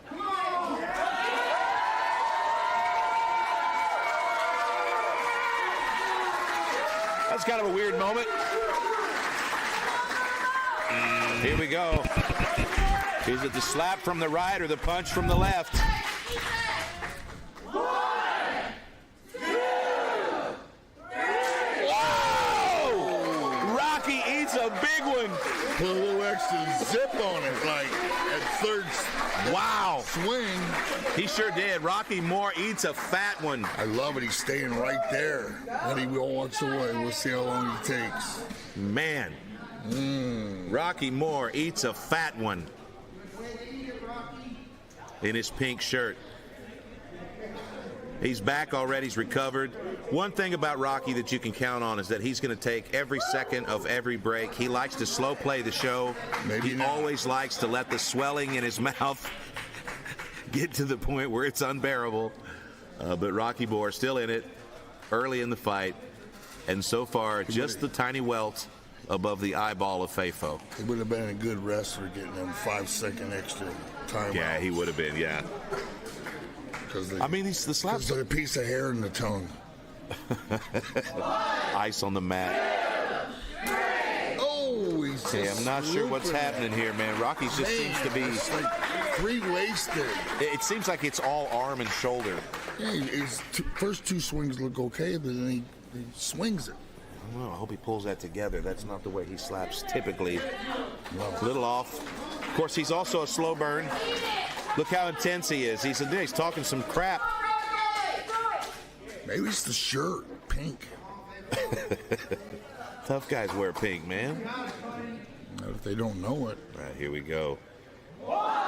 Good rotation from Fafo. Oh, my God! This is the thing about Rocky Moore. Anyone that's been around slap fighting for any length of time, you can see Rocky will sit out. He'll sit out at the barrel. That way, just in case he gets his bell rung, he's got that extra second to catch himself. And that's what happened. You can see the eyes roll back in his head, but he sits out. See, right here.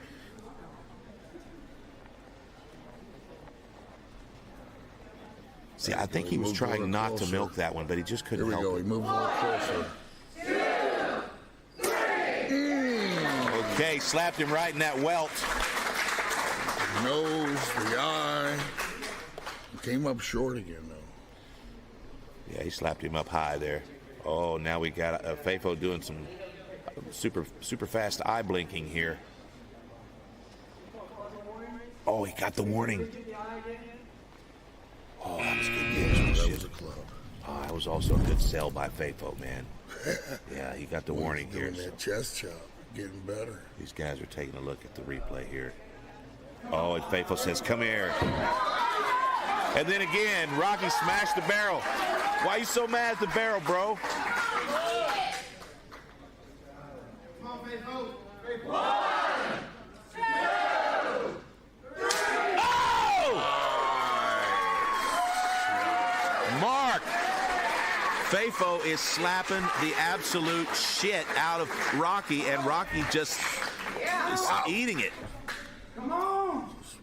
He's calling back to the barrel here. A little bit deeper next round. I think it's important to mention that Frank the Tank and Rocky have fought each other many times.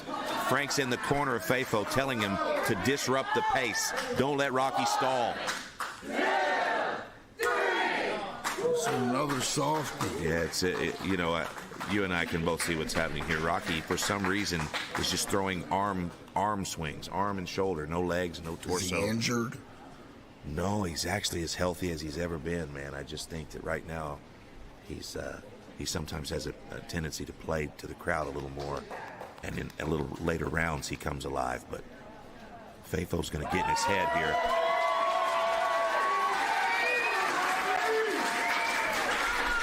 Got a great crowd tonight. 75 of our closest friends and fans. They are ready to have a good time. Mark Coleman. Big one right here. Fafo with another big shot coming in. Big ham hock. He's in close. Oh, you see what I mean, Mark?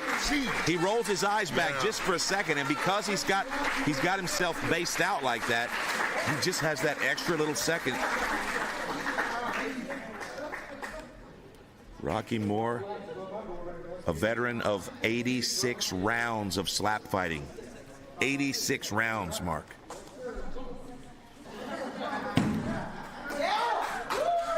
$43 of those rounds were against the barrel.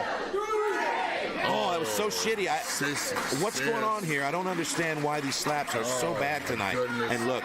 Fafo just needs to bring him in a little bit closer. Fafo ready to rock. Closer. He wants a knockout. Come on. That's not going to be easy with this guy. Here we go. Nope. Coming up short, man. You can hit Rocky Moore with your you can hit Rocky Moore with your car. He's not easy to knock out. So far, Fafo is the clear winner of this match, but Rocky is refusing to drop.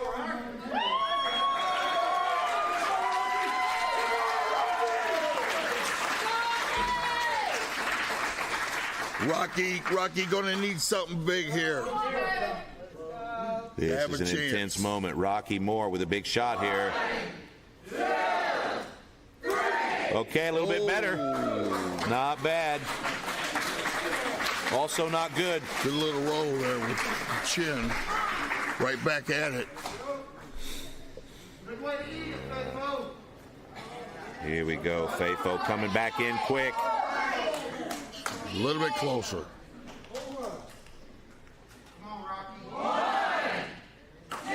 Round 7. Just solid slap. I'll tell you what, these guys are. This is really, really good here. Faithful invested in some wrestling shoes, Mark. That was a wise move here. He knew that we were on wrestling and jiu-jitsu mats at these events. What the hell did he used to wear? I thought he always had them. No, man, he used to wear some crazy tennis shoes. He had all kind of colorful outfits. Yeah, I fully believe in the wrestling shoes. I think that's a great, they're perfect. Great choice. I like barefoot too. 1, 2, 3. That was a good shot.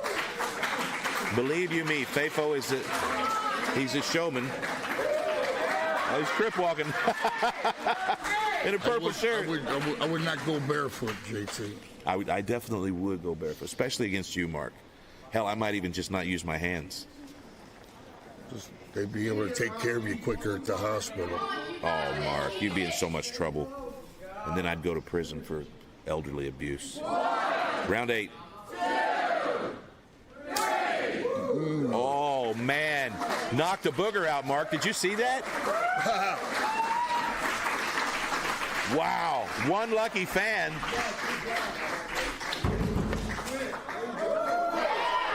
All right, so far the damage done to the barrel is worse than the damage done to Fafo. So he needs to concentrate those bombs on the face and chin.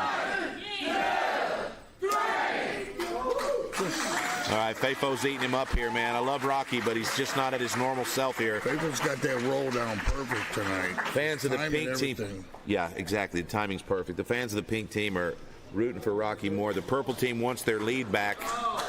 Bring him closer. A win for Fafo by knockout or decision will bring them back to the lead.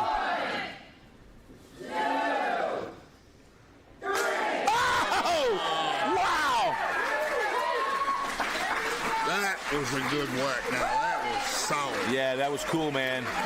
And that cotton ball looked crazy. All right, we're coming up here on the end of the match.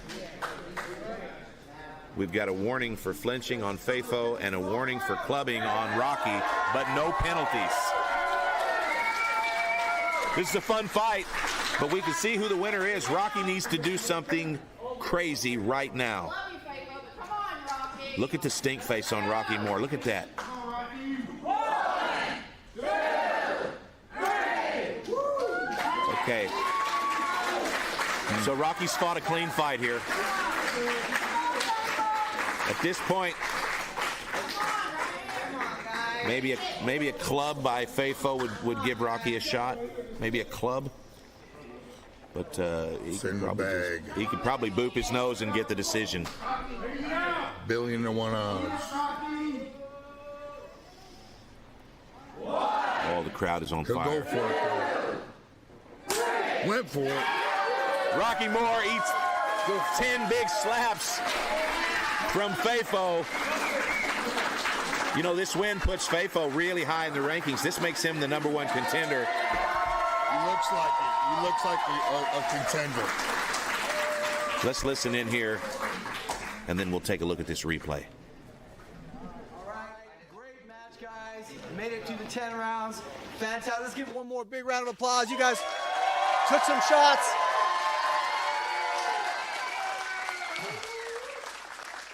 We do have a winner. Your winner for the purple team, Fafo!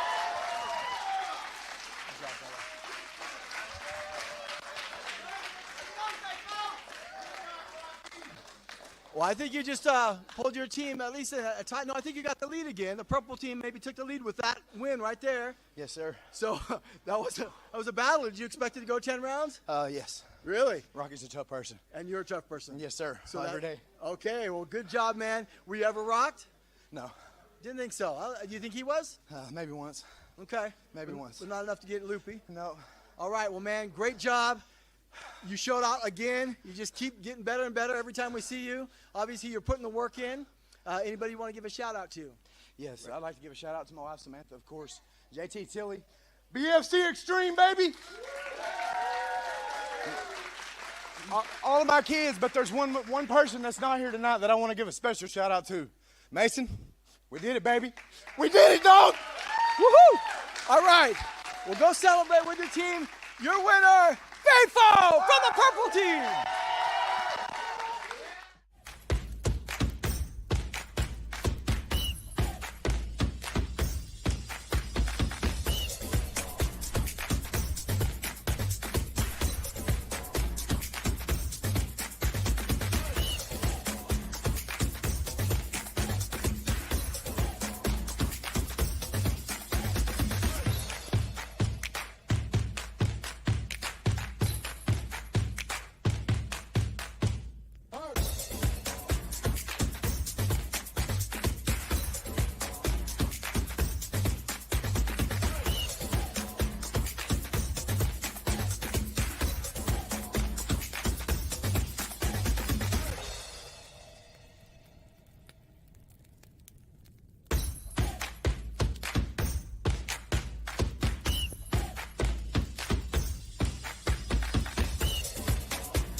Step quick, no flop.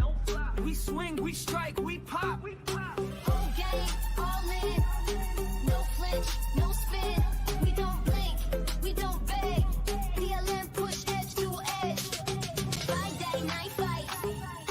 Turn it up, top tight. No hands, no hype. Beat a line, bring 'em back. Friday night fight.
Mark was in the back checking on Rocky Moore, and I didn't get a chance to ask, how's he doing?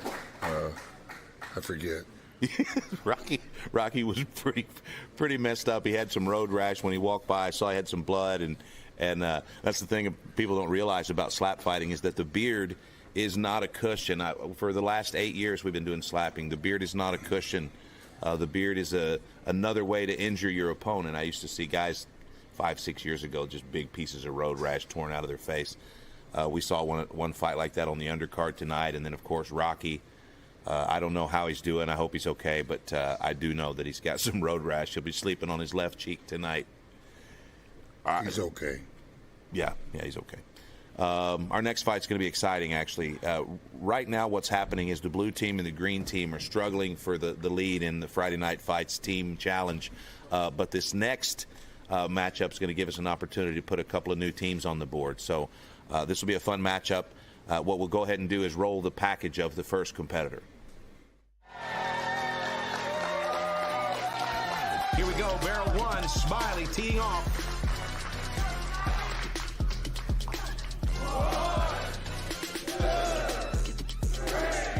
Oh, and Smiley stuns him. Perfect tuck, good shoulders. Everything looks good here on Smiley. Here we go. Smiley eats it and catches the half. Super cool. Crazy slap from Concrete Finisher. Oh, not today. Oh, not today. These guys don't want to go down, Mark. Concrete Finisher. Staying on his feet. Looking like Frankenstein. Smiley yelling. Holy smokes.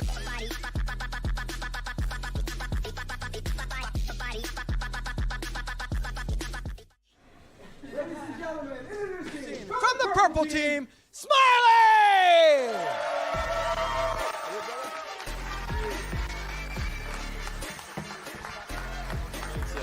Member of Team Biscuit representing the purple team. The purple team is at this early stage in the competition, week 2. The purple team's crushing it, and Smiley's looking to strengthen the lead here. But the green team is on their butts, and again, the blue team and the red team, no points. I think they're trying to get points. Just no. Proud U.S. Marine, father of 5, Shamokin Thunderclap. He's well known to have the heaviest hand in the middleweight division. Looks like it's working out. Oh, fantastic slap by Shamokin Thunderclap. All right, so Kage's going to return fire here on STC. Oh, man, and STC eats it. Shamokin Thunderclap now teeing off on Slap Kage. I tell you, I like the form of Slap Kage. Slap Kage eats another slap. Checking his placement here. Shamokin Thunderclap with the windup. Coming in hot. Oh, now that was a fantastic slap. This is the first opportunity for Shamokin Thunderclap to put his hands on Larry. Shamokin Thunderclap with several knockouts on his record. He's now a lightweight.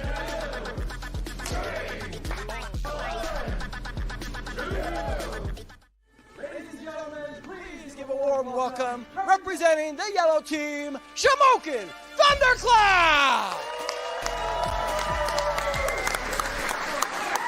There he is, Shamokin Thunderclap, all the way from Shamokin, PA, Mark. And this guy, sober brother most of the time, veteran of slap fighting. I think he's one of the coolest looking slappers, man.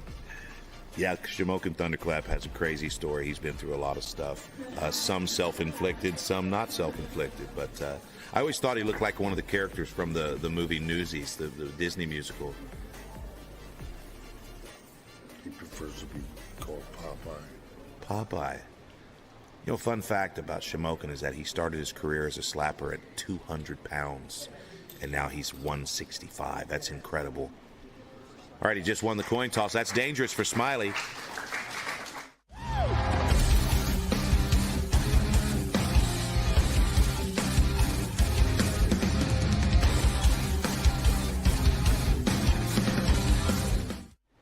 All right, we're back. It's round 1.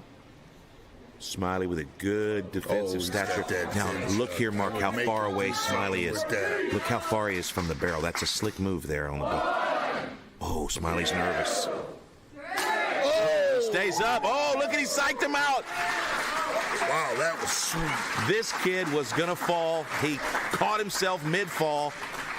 And I'm not even sure if he knows right now what the official's saying to him. He's just going to need to recover here. Shamokin Thunderclap. Tough guy. U.S. Marine. Proud father. Crazy human. Look at his face. It's like he's got to poop right now. Growling.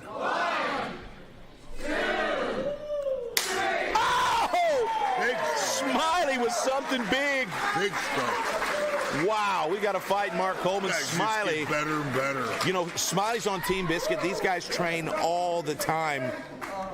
Shamokin Thunderclap, he's been training in jiu-jitsu lately, spending a lot of his time looking for an opportunity to get into some PLN sports. Both guys look healthy. Shamokin looks great at lightweight. 1, 2, 3. Oh my gosh, Shamokin. Wow. Now you can see here what's happening is Smiley doesn't want to show any weakness, so he jumped up really quickly here. And I'm hoping the medic's going to go in and take a look here, because you got to be very careful. And a flinch warning. Yeah, he went down, popped up real quick, and you could kind of see he had some tremors going there for a second. This is the thing about Shamokin Thunderclap at lightweight. He's a very heavy hitter. When we tested the power on the power cube with all of our slappers, Shamokin Thunderclap had one of the hardest slaps in the light heavyweight division. He's now a lightweight. Second round here for Smiley. 1, 2, 3. Oh, Smiley! Gobbled him. Stuns his opponent, knocks off his cool hat. What a good fight, Mark. Now the situation is a little bit dangerous here for Smiley. It's round 3 of a 10-round fight, and he's already got 2 knockdowns. So if Smiley goes down again, that makes 3 knockdowns. 2? Yeah, he went down twice. He doesn't know he's got 2. Let me check and see and verify that. Smiley looked at us like I was crazy. Yeah. He just fell down a second time. Find out. Okay, I'm told he was rocked, but he didn't go down. So 1 knockdown. 1, 2, 3. Okay, so yeah. Sounded different. So I was told he was rocked. Yeah. He almost went down, and he's going to tap here. Something's going on with Smiley. That's going to be the fight. Shamokin Thunderclap's going to be the winner, and it looks like there might be something with the teeth of Smiley. It looks like he's got an issue here. I think that's a smart move. He's getting the shit slapped out of him. He's going down. Gotta be a reason. We'll find out the reason. Your winner, due to a tap out, Shamokin Thunderclap!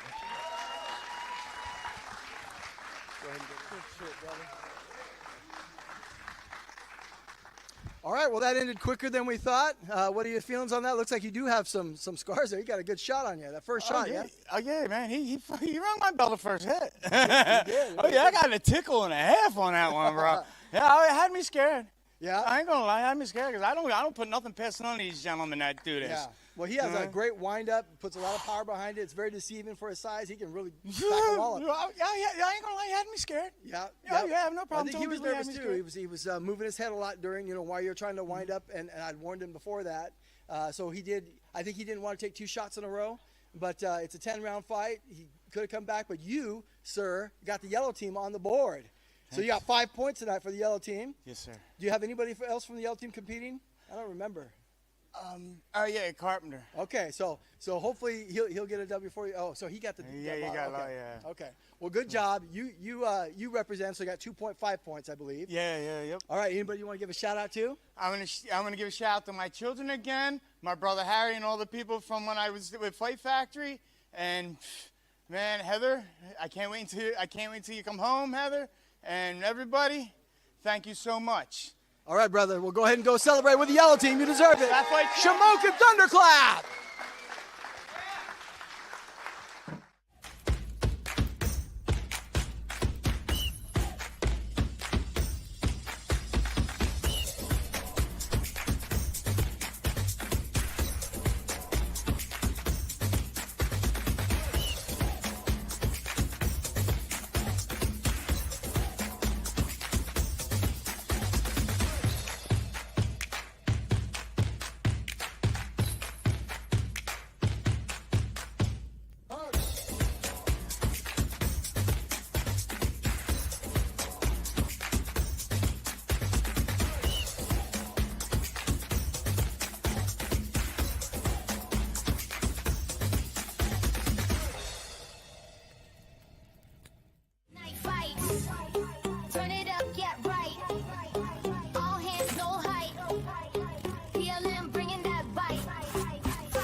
we strike, we pop. Whole game, all in.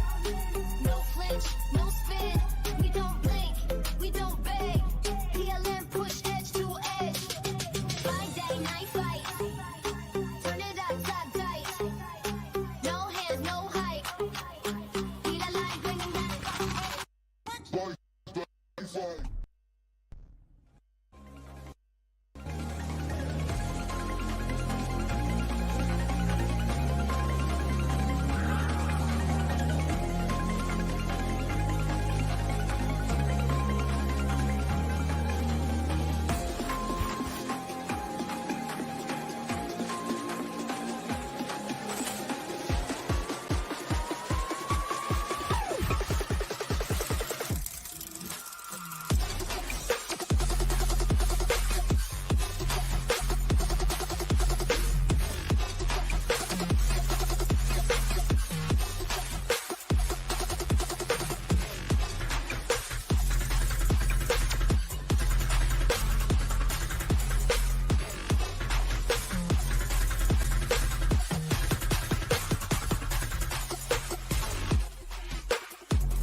All right, we're back, and I got to say, that was a crazy finish. That fight ended way too quickly. Something was going on with Smiley. He decided he wanted to take two shots in a row. So I thought maybe Not at first, happy with that, but I thought it's maybe what at it first it was something with his teeth or something to do with his head or something. He looked like he was really jacked up.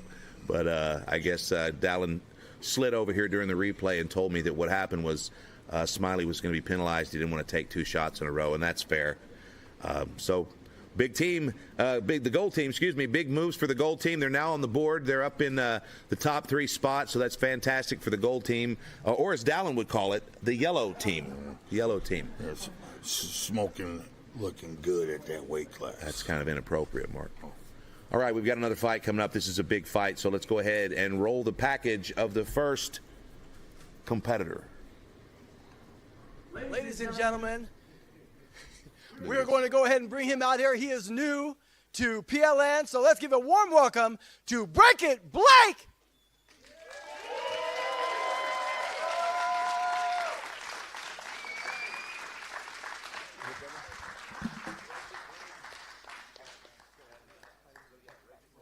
Forgot to tell everybody that Break It Blake has no package. He comes to us from a competing organization, and this is his first appearance at the Barrel. Blake Howard, great guy, glad to have him here, but we have no idea what to expect from Blake. Only at his previous organization he did have a big victory. So let's take a look at his competitor. The Okie Savage is a top-ranked arm wrestler in the state of Oklahoma. Hell of an athlete right here. Big toss off the player, see if he can see it. Look at the intensity. Oh, and a big slap, and Demon does the stanky leg, but stays on his feet. Now, I noticed at the weigh-ins last night that Okie Savage, he just got massive arms, and when you shake his hands, they feel like feet. Great. Okay, whoa, and he wow, has boy, rocked him. Bottom of round 1. Oh, let's go. Okie Savage has a chin mark. Okie Savage winding up. And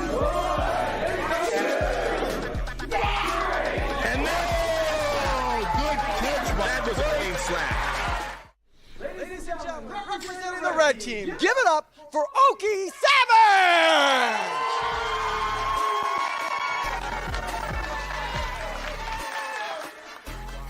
I'm excited about this one. You can see the concern on both guys' face. Yeah, this is lots of power here. This is an exciting matchup. I've heard a lot of great things about Blake Howard in the process of getting him over here from that other organization. He's been really easy to work with and really intense, but this guy's he's got a tall drink of water You in can front of see him. he's feeling it right now. Now, he did notice that Okie Savage lost his last match. He lost it by a split decision, but he knows that there is a chance that he could beat this big giant guy. For but sure. Okie Savage is not wanting to lose again. And I should mention, Okie Savage from the red team, Blake Howard from the blue team. Neither team has any points, Mark. Yes, Okie Savage just put on 8 pounds of muscle since his last fight. He was not happy with losing. Oh, my God. All right, Blake Howard's going to win the coin toss. Now this, Mark Coleman, is a big opportunity to make a statement for both Blake Howard and the blue team, who have no...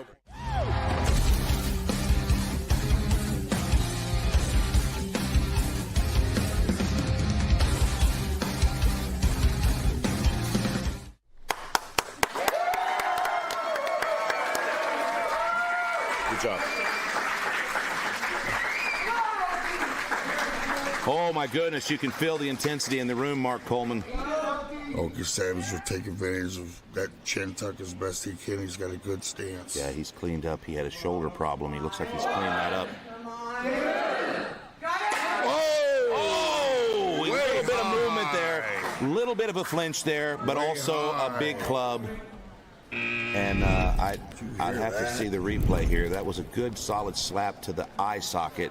Flinching and a club? Well, here's the thing. At Slap Fight Championship, you cannot call a defensive foul on an offensive foul. So if it is a club, you can't call the flinch.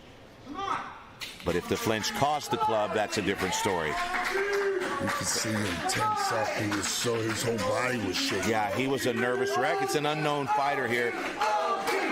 Now, the crowd wants this man to get up and fight, but that is not the reason to stand up and fight. Okay, yeah, it looks like we've got a legal slap here. We've just taken a look at the film. That was legal. Come on, he's going to need some time. Crap.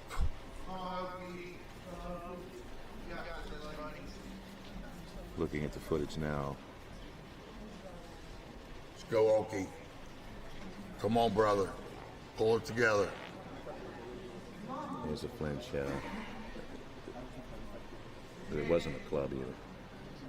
Yeah, wow, did you see that? No, I don't think it was a club. Through the miracle of modern technology, we're taking a look at this footage here, and that's okay. We've got a few minutes here while Okie Savage recovers, and it looks here. Now they're reviewing the footage now, but it looks here as we go frame by frame. Okie Savage was a nervous wreck. He was shaking.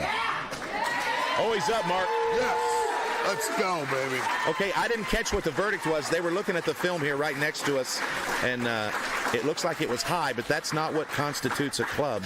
What constitutes a club is how deep the heel of the hand goes, but finger in the eye would change that. I didn't see that on the footage, but I'm not sure what the official result was, so we'll have to listen in here in a moment. Now, there's a serious conversation here between the Okie Savage and Dallin Getling here to decide if the match is going to continue. Okie Savage representing the red team, who has no points. He's going to take a walk over here. And the problem is he's now crossed over to the other side of the barrel, which is not allowed at Slap Fight. What? So this is where a fighter walks to the crowd to talk to his wife. I wouldn't do that if I were you. That's extremely embarrassing. I would not do that. I agree. I think he hurt you, but... Yeah, I hope so. I hope she did too, because that's not something you can do. No. You don't corner your fighter from the stands like that. Now, we got a long break here. I hope he continues to compete. But he looks upset. He looks like his feelings are hurt. I don't think he realizes that there was a tiny little flinch there. But I wouldn't want this guy pissed at me, Mark. I wouldn't. Blake Howard gives him a fist bump, a little bit of an apology there. Okie Savage with mallets for hands. Blake Howard still. And Blake Howard is asleep. Oh my gosh.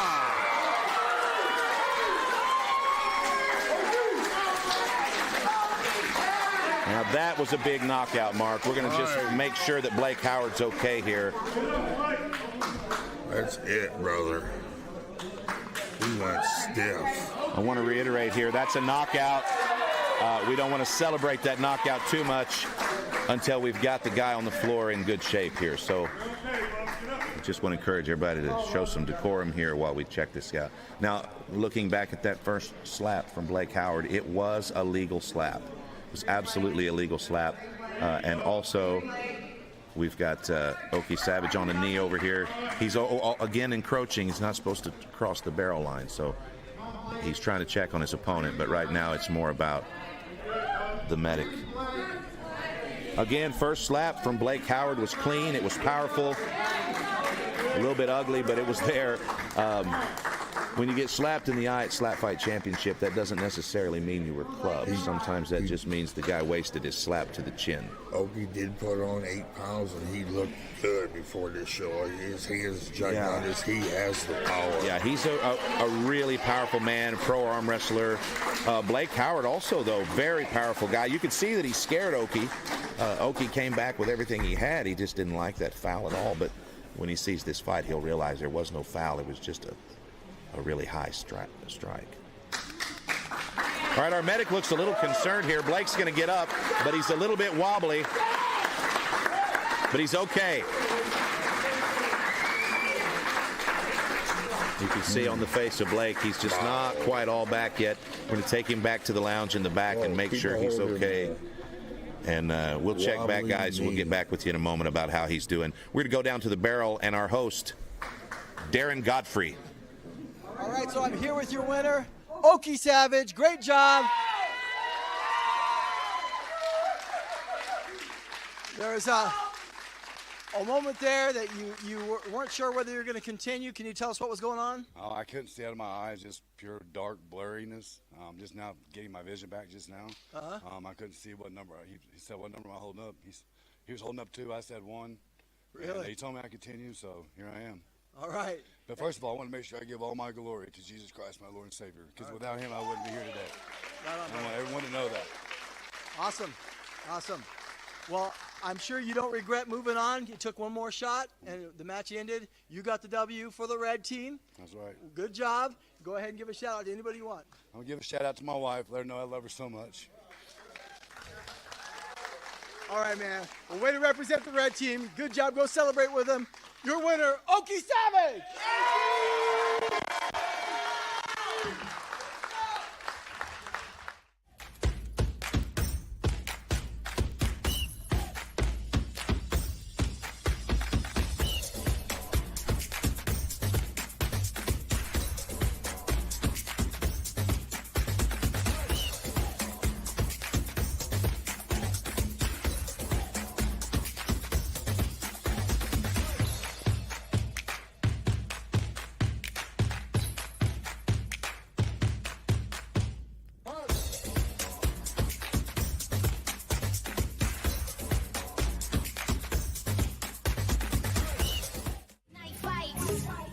Turn it up, get right.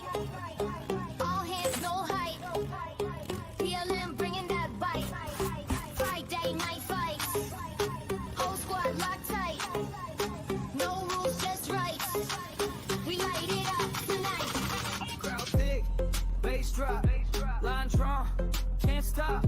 Step quick, no flop. We swing, we strike, we pop. Whole game, all in. No flinch, no spin. We don't blink, we don't beg. PLN push edge to edge. Friday night fight. Turn it up, top tight. No hands, no height. Be the line bringing back. Friday night fight.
Ladies and gentlemen, Mr. JT Tilley.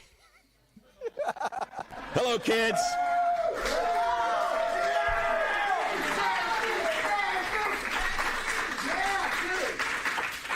I was in the back.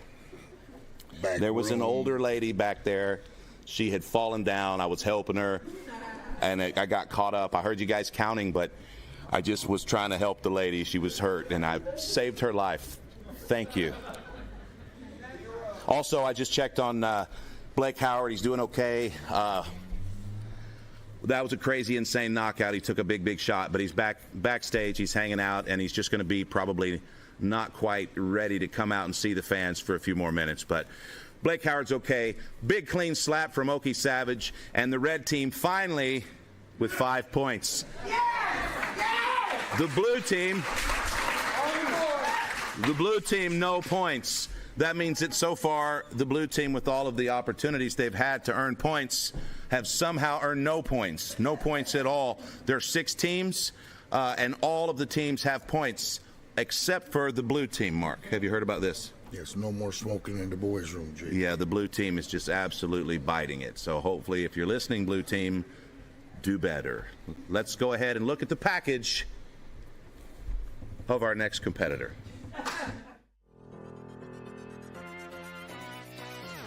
Look at Amir.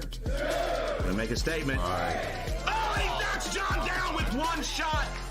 Amir Nuruddin, Slap Daddy, goes down on his ass. Wow. He's out. I'll be honest with you, this is exciting. The room is electric. The crowd is absolutely electric here. There's a lot of tension. And Amir has the first slap on Okuma. Here we go, Mark Coleman. Oh, a little bit of a flinch. All right, the real deal. He went with us with Pro League Network last month to Coachella, competed in Karjitsu. This is his second slap fight match, and he's fighting a champ. He eats it, Amir eats it. Wow. Coming out swinging like the young Okuma. That was power on that. Yeah, that was a nice shot, but you got to give it to Amir. He's Ladies and gentlemen, please give it up, representing the green team, the real deal!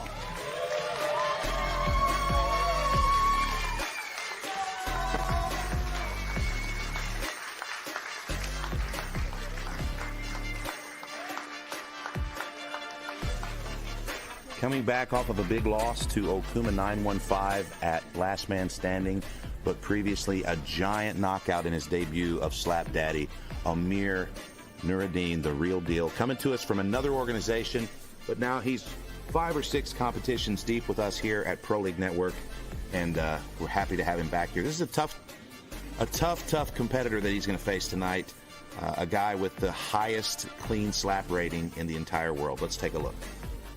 All right, let's go, guys. Biscuit is one of the top contenders in the division for several wins in a row, and he's trying to get that title fight. Nice accurate slap there. Yeah, 2024, he was the most accurate slapper in the league. 96.4% of his slaps were accurate. Big slap. There we go again. You see, he's got like a little stanky leg there. Here's the windup. Oh, another slobber knocker, Mark. And Slap Daddy stays on his feet, but visibly affected. Here we go. John's shaking a little bit here. 1, 2, 3. Oh, a big shot. Staggers back, but does not go down. Let's go. Ladies and gentlemen, representing the purple team, give it up for Biscuit!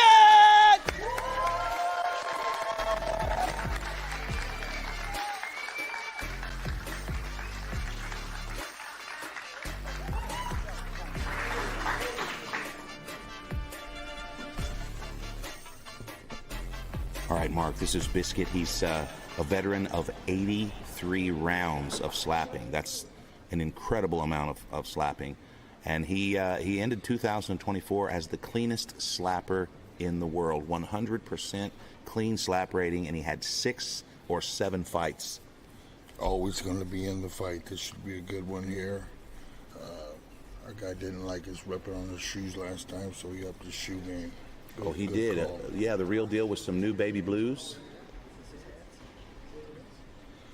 Well, the real deal is representing the green team.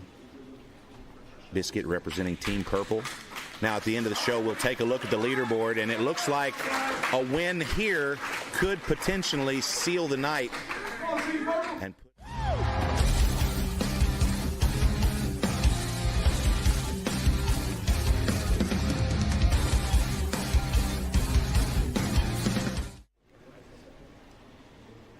all right, friends, on the right side of your screen, we've got the real deal. On the left, Biscuit.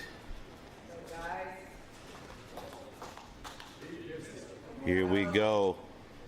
This is round 1 of 10. 1, 2, 3. Oh, and that was a great slap.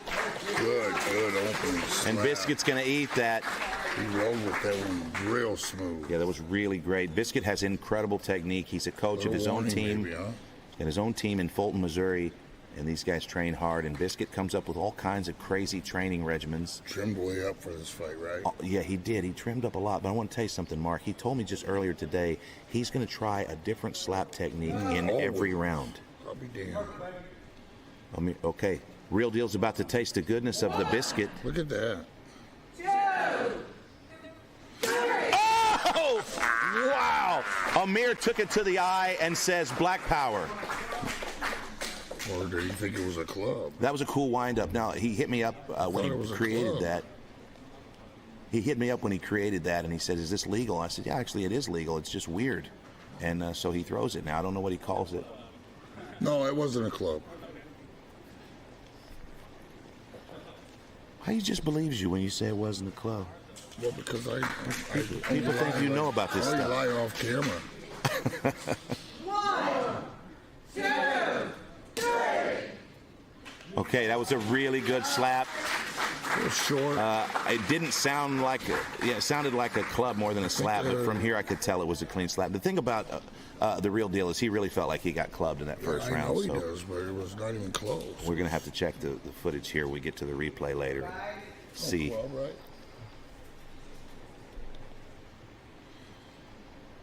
Good talk. Okay, different swing.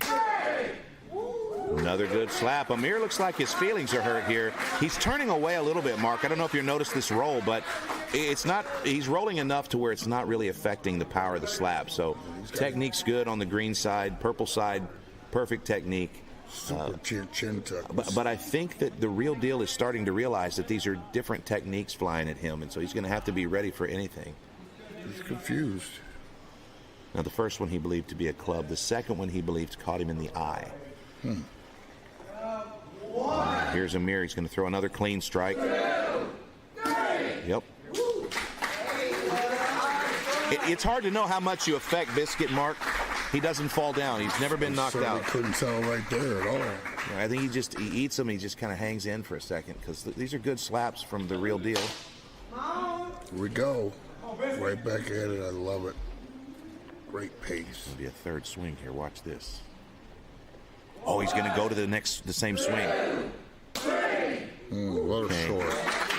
Same swing that time. Solid. He must have thought he made some good inroads there, but the real deal's just kind of playing to the audience here. He slid over there and touched one of them. That's kind of weird. Yeah, I don't know if you're supposed to touch these people. Tail's on his elbow. He said no. He's got a third nipple. 2, 3. No, that was another great shot, but there was a step, a big step. Yep, and they're going to call it. He stepped enough to move the barrel just a little bit there, and that's what they say. You know, if you're going to step. Come on now. All right, so here we are. It's round 4. 1 stepping warning for the real deal. No penalties or warnings for the Biscuit. He's got his chin up a little bit this time. He's got a good stance, though. His shoulders are good. 1, 2, 3. Solid. Real short. Yeah, the Real Deal's a good slap fighter. He's got a real solid roll, but, you know, depending on where you're sitting, you can kind of see it coming, and that's, fortunately, we've got that angle tonight. 1, 2, 3, go! I don't know about that. Yeah, there it is. Yeah. I was just about ready to say he's got that. See, that's how you know those. That's how you know those strikes are starting to make a difference, because you don't see a lot of that from Biscuit. He's been timing it perfectly tonight. He got a little early jump on that one. He just made a little grunt there as he got back to the barrel. You can see he's feeling himself right now. All right, Biscuit, very intense, very methodical, and he's probably pissed that he just got called. 1, 2, 3. And he is really slapping the piss out of the Real Deal, but the Real Deal is just eating these. It's a close fight except the foul. It's a good slugfest here. 1, 2, 3. Okay, you can definitely tell that these slaps from the Real Deal are making a difference on Biscuit. It's a very close fight. Each guy only with one warning. Similar power, similar accuracy.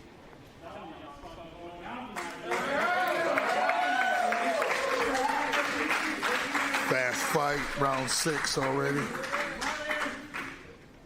The Real Deal. Good stance on the Real Deal. Biscuit sticking with that swing. Oh my gosh, very accurate. Starting to see the left side of the face of the Real Deal swelling. And Dallon's having just a short conversation with him. Say, watch your movement there. You haven't flinched yet, but you're very close. Sometimes Biscuit looks like an angry garden gnome.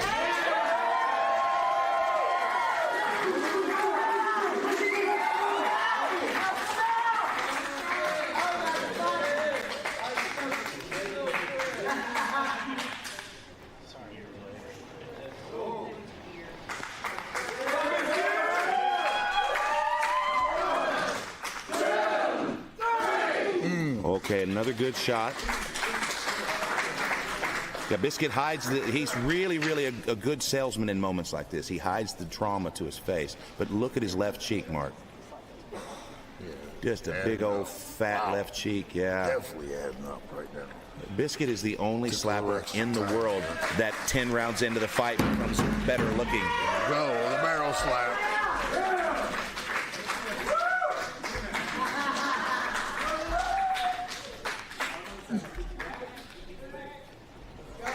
All right, the Real Deal. Good tuck, good shoulder positioning. Good, yeah, real good. 2 tucks. Oh, these guys are hurting each other, Mark. You can tell. The Real Deal's starting to swell up. Biscuit's very swollen. These guys are back and forth, 7 rounds deep. Biscuit's angry, boy. 1, 2, 3.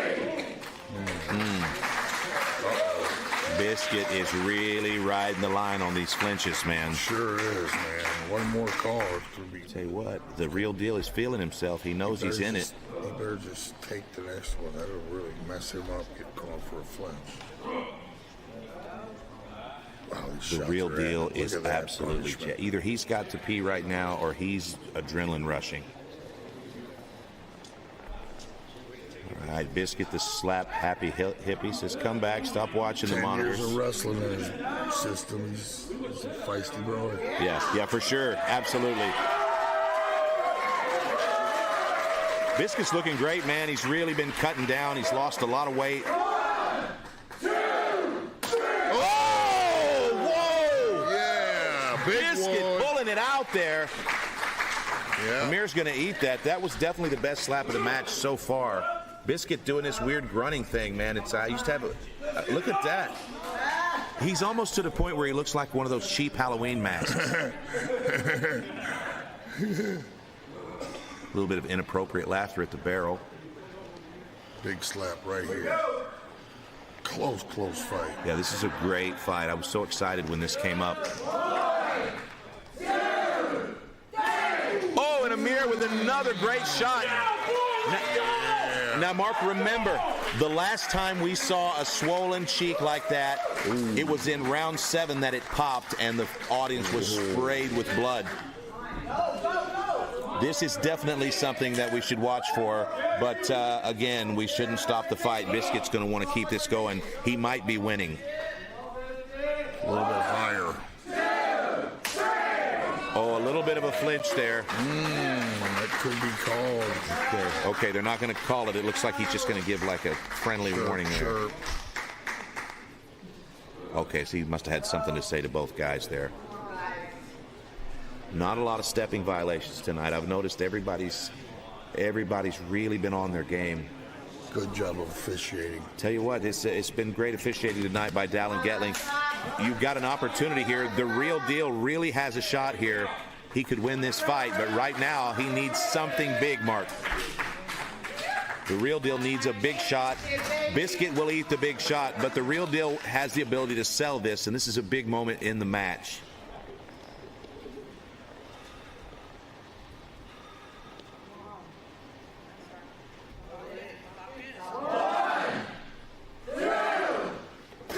Oh no, it was a club.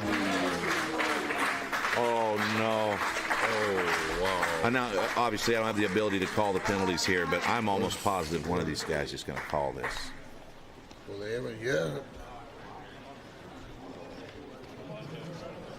What's going on? Okay, I actually just heard the Real Deal asked him. He said they're saying it's a club, and the lead official said it was, but it's because he moved. Oh, jeez. I think that's what they said. I'm 20 feet away, so I heard it now too. God, that's huge. So last strike of the match, Biscuit could win it right here. 1, 2, 3. Oh! Wow. Okay, now Real Deal thinks it's a club. Real Deal thinks it was a club. Give it to me. That's the W, baby. Oh, the Real Deal's hype. The Real Deal is hype. Let's go. Okay, we're going to review this and we're going to see what's going on here. But the Real Deal is losing his nuts. Man, I hate to see it go like this. We're going to see that the judges are trying to decide who the winner is here. But first, we're trying to verify if there was a club. Let's look at it.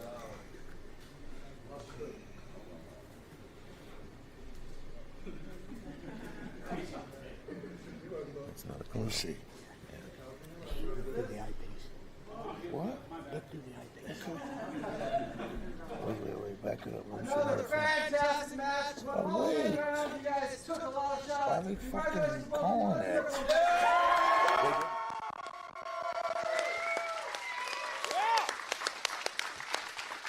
It's a very close match. We do have a winner. The winner, representing the green team, the Real Deal.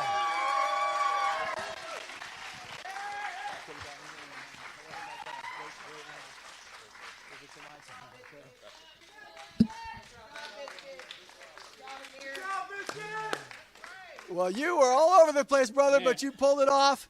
And great match. Tell me how you're feeling, because that was a roller coaster of a match. I feel good. A lot of stuff has led up to this moment in my life. I'm ready for the next one. I'm coming back for that title.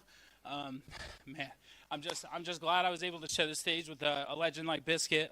Watched his matches for a while. He's a legend. I'm just glad I could come and pull it off. Big milestone. Big milestone. Great job. You did beat a great competitor in Biscuit. But congratulations to you and the green team. Thank you so much. And this is a chance to give a shout out to anybody you want. I just want to give a shout out to my old lady watching at home.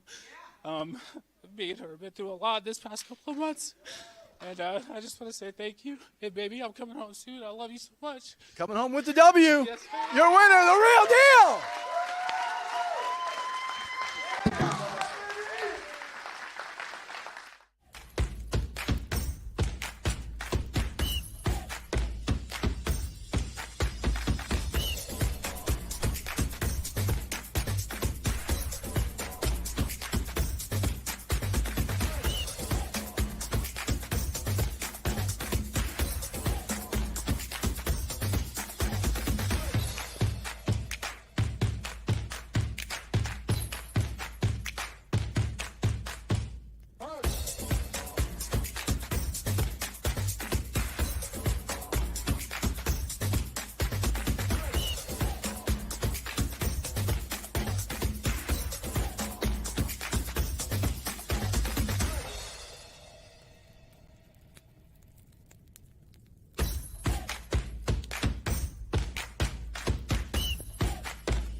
So we've just gone through and calculated tonight's scores, and the team competition is well underway in week 2. We've got huge rivalries between the purple team and the blue team, and purple team and the green team. Sorry, as we're speaking, there's mystery hands reaching from behind the desk to hold the monitor for me. Thank you. Thank you, mystery hands. If we're going to take a look at the leaderboard here and see what the status is of the current Friday Night Fights team race. Right now, we've got the purple team in the lead. The purple team had 3 competitors this evening, and each of the competitors brought home wins, but you then take their points and divide them by 3 for the leaderboard. Once again, a knockout or a submission in a PLN sport over the next 10 weeks will get you 5 points, a decision win 2.5 points, and a loss will get you no points.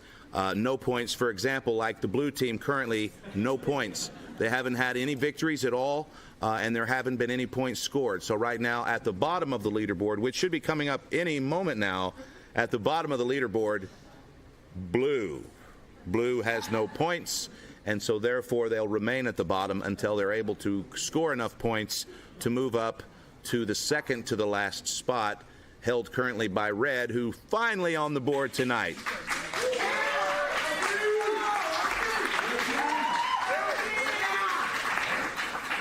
The Okie Savage with a big knockout tonight over Blake Howard. He moves the red team into place. Hey, ladies and gentlemen, Mark the Hammer Coleman. What are you doing here?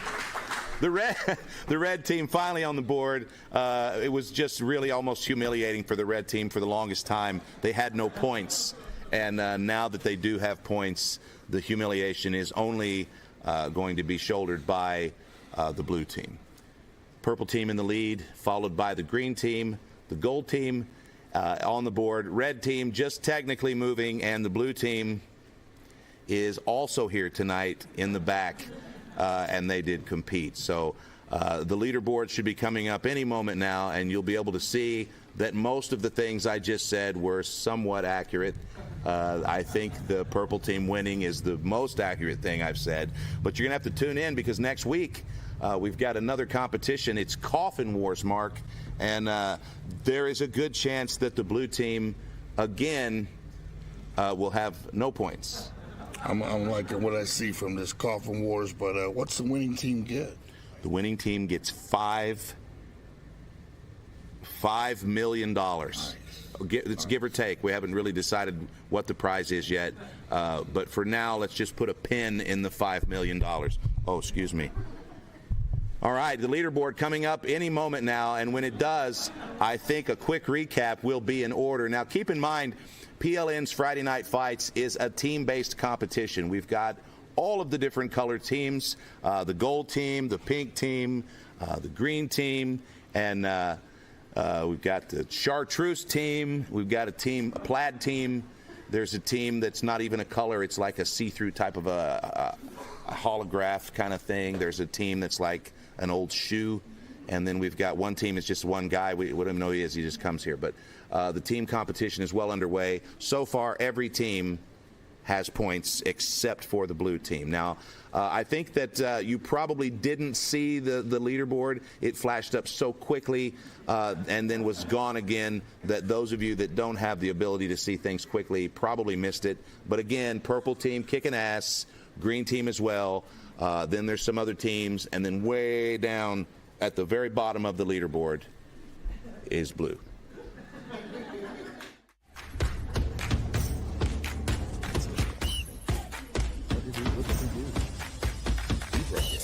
What did you do?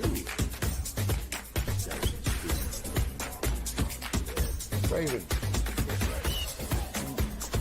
Over here, bro. What did it look like from there? Well, friends, there you have it.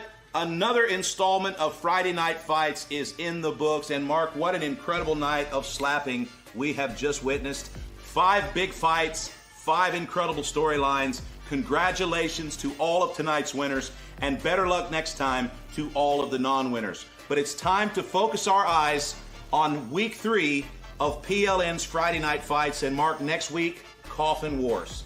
Very excited about Coffin Wars. JT, hell of a job putting that together. As a kid, I would have loved doing this sport. I would have held everybody down, and nobody could have held me down. That's the idea of the game. And today, still, even with these hips, JT, I squash you. Not in those shoes, Mark. Yes, in these shoes. Any shoes. Each week, the PLN randomizer will select representatives from our 6 teams. Those representatives will make the trip to PLN Studios right here in Branson, Missouri to compete on Friday night in a different combat sport every week. And of course, next week, Coffin Wars, that's new to most of our athletes, Mark, and so most of these matches are going to be learning experiences, and we're going to have some crazy matchups. And what we're going to do right now is go to the PLN randomizer and take a look at which 6 athletes will make the trip here next Friday night.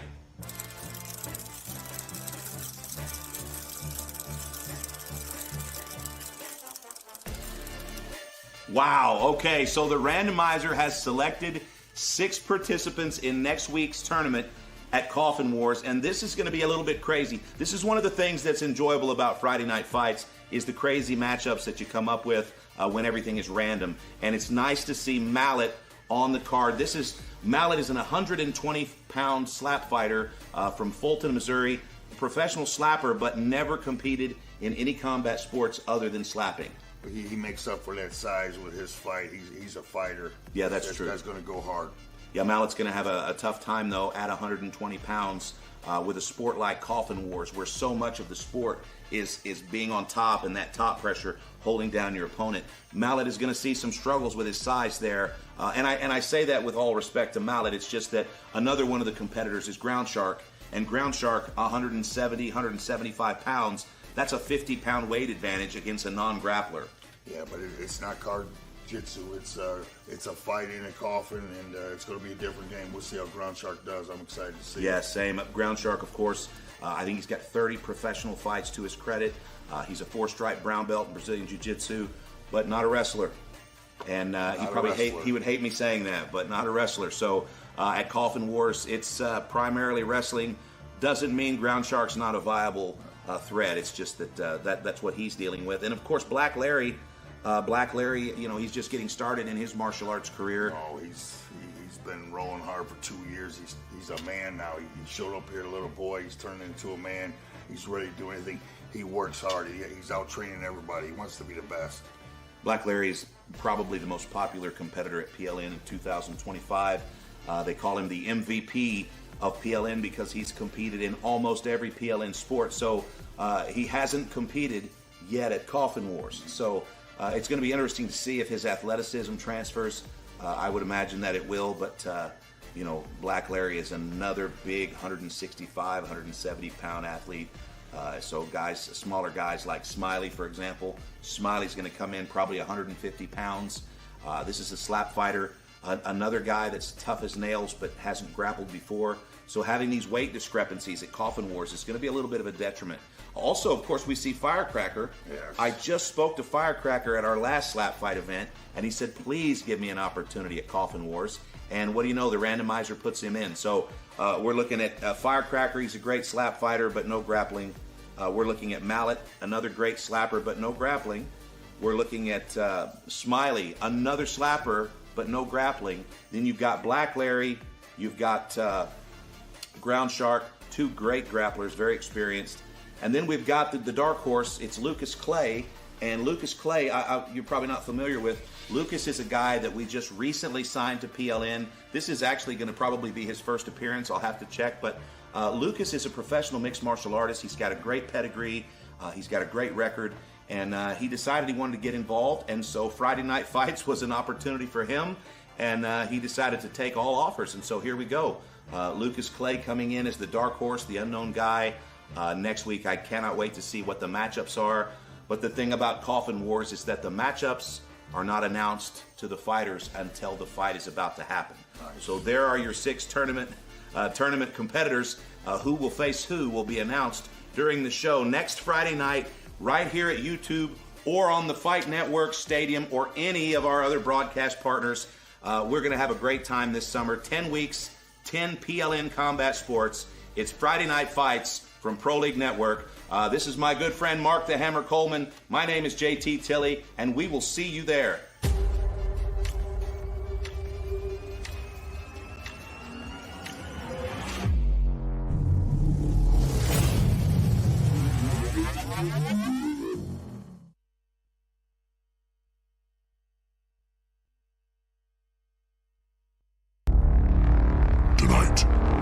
6 professional grapplers will attempt to battle their way out of purgatory. When everything is on the line, victory is the only option. Escaping the coffin will not be easy, but escaping its inhabitants is even more deadly. 6 men enter. 1 man will return to the living. PLN presents Coffin Wars.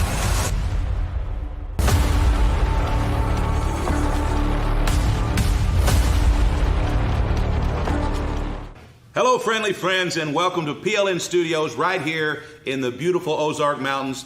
My name is JT Tilley, and I'm joined tonight by my good friend and commentary co-host, Jason Mayhem Miller. And Jason, I'm excited about Coffin Wars, but I feel like we can't really get the show started without one of your patented introductions. What do you say? The chapel is still. The graveyard awaits. Tonight is the night. 2 souls, 1 box. There's only 1 spot up out of the afterlife. 6 men will enter, and 1 man will navigate the labyrinth up out of the underworld. This is Coffin Wars. I'm Jason Mayhem Miller, joined by JT Tilley, the inventor of the sport. JT, tell me about Coffin Wars. Well, Jason, Coffin Wars is a little bit less jiu-jitsu and a little bit more survival of the fittest. Coffin Wars, 2 men enter the box, only 1 man can escape. He can only go out the top, down to the bottom is certain death. Oh, wow. Well, real Lazarus situation we got going on here. Let's see who's gonna rise from the dead. After 2 weeks of competition in our 10-week series, the Friday Night Fights team leaderboard is starting to heat up. The green team dominating with 6.5 points, followed by gold, pink, purple, and red, and in last place with no points at all, blue.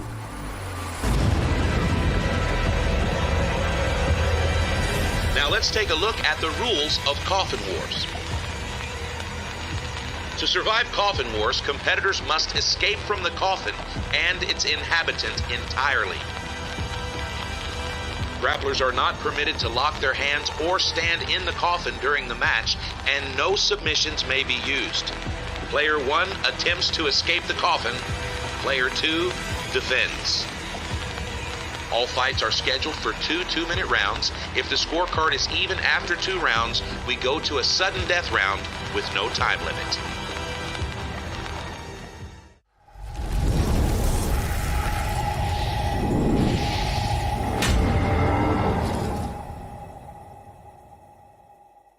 So then basically what happened was we had, I want to say we had 35 million impressions, and people watched Coffin Wars and Carjitsu at Kai Cenat's, and so kind of gave it a nice springboard, and so now we're just kind of trying to knock the rest off. Oh, fantastic. Well, here comes our first competitor. Gentlemen, your first appointment has arrived. Let's go on, man. All right, Leroy Davis is in an adverse position. He's honking the horn for help, but there's no one coming. He's lived through worse. It's just that he's now in an attempted murder situation here. Oh, look at this here. Leroy's just getting suffocated by the shoulder strap. His opponent had him on his back with the seatbelt across his carotid and was just pressing.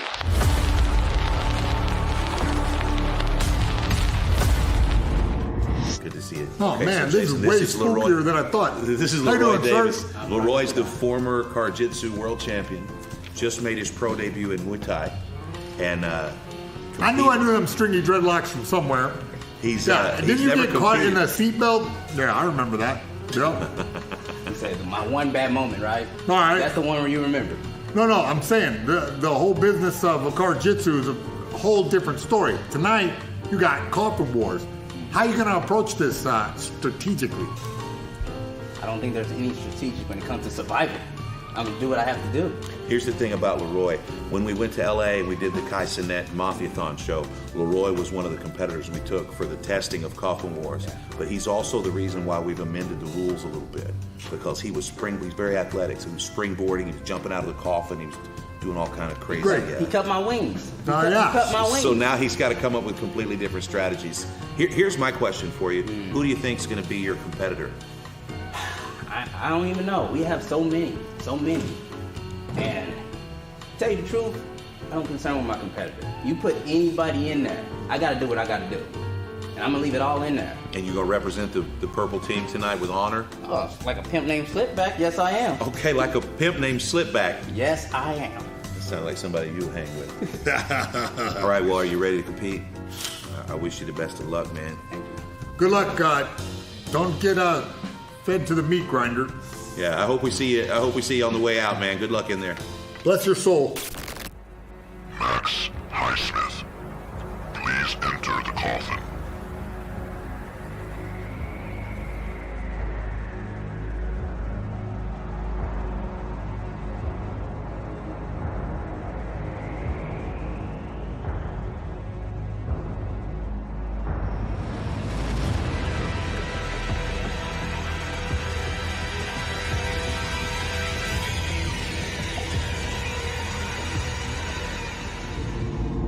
With a little bit of blood dripping down the right side of his forehead. Points don't matter. It's all about survival. Ladies and gentlemen, this is a crime in progress. Max is fighting. He's now being pressured up against the driver's side seat. He's trying to attack with the driver's side shoulder strap. Max is in trouble. We have a bread cutter choke right across the throat.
So next is like a 50-50. So we're going to do it there on the mat. Yeah, so one leg up, opposite leg, so this is 3 sequence like this.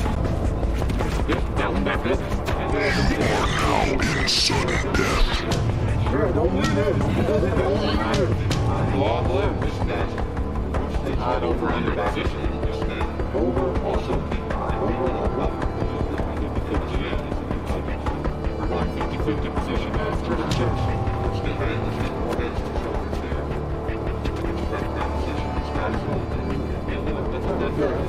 Alright, everybody in place. We start about 5 seconds on down. Let's go. Come on. Come on.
I think I meditated on death once a day. Oh, he's back. And totally redeemed yourself. Wow. All right. Congratulations. Congratulations. Man. Congratulations. Moving on to the next round. So how'd it go? How about take us through the fight? We didn't get a chance to see. You should have saw. You just should have saw. First of all, my opponent had the size on me. So the whole setup, there was a difference. I felt like I couldn't position myself properly. I like riding motorcycles, and I felt like it was a crotch rocket, but he was just out of reach. I'm like, this is not right. But I gotta do what I gotta do. You got the job done. I got the job done, but I swear he was strong. Tossed me out of the ring. I was like, Like, listen, bro, we're in Coffin. I don't care how strong you are than me. You're gonna have to see me. And he saw me, and I'm walking free. Okay, so take us through the first round. What happened in the first round? So the first round, I had to hold him down. The moment it started, he almost tossed me out. So I had to re-grip, and from there he turned on me. Literally sprawl out. I had to try to fish claw his way back into. I de-pantsed him. I'm like, bro, if I can't win with honor, I'm gonna win. Pants on? Oh yeah, I will win with shame. I will. Anything goes. I will win with shame. He got the first round on me. I'm like, all right. Second round went crazy. Like I said, he's stronger than me. So I had to be a little more agile, but I also had to make contact with wrestling. Man to man. I'm gonna show you, but I got the speed, I got the angle, I'm short. Gotta do what I gotta do. Took his back, pinned him down, rolled out, he scooped me back in. I kinda dumped him with my foot, escaped. Yeah. Sudden death. Dog eat dog world. There's no speed. I clinched up, he clinched up on me. I felt him digging into me before the match even started. I'm like, you're not gonna manhandle me. I'm 5'8", you're like 6'3". You're not gonna manhandle me. Fight. Yeah. And it was a fight, tooth and nail fight. I put him on his back, he reversed me. I put him on his back, he reversed me. I put him on his back, and I'm like, you're not gonna reverse me now. Dumped out. I'm the survivor. Nice, congratulations, man. That's fantastic. So now you've got 6 competitors in the bracket. So you'll have to go take a look, have the medic take a look at you. You'll get back in the back and prepare for the second round. Who are you looking at in this 6-man bracket as your biggest competition? Well, as my biggest competition throughout all my competition at PLN, it has to be. I don't even know his name. I'm so mind wiped, but he took my belt.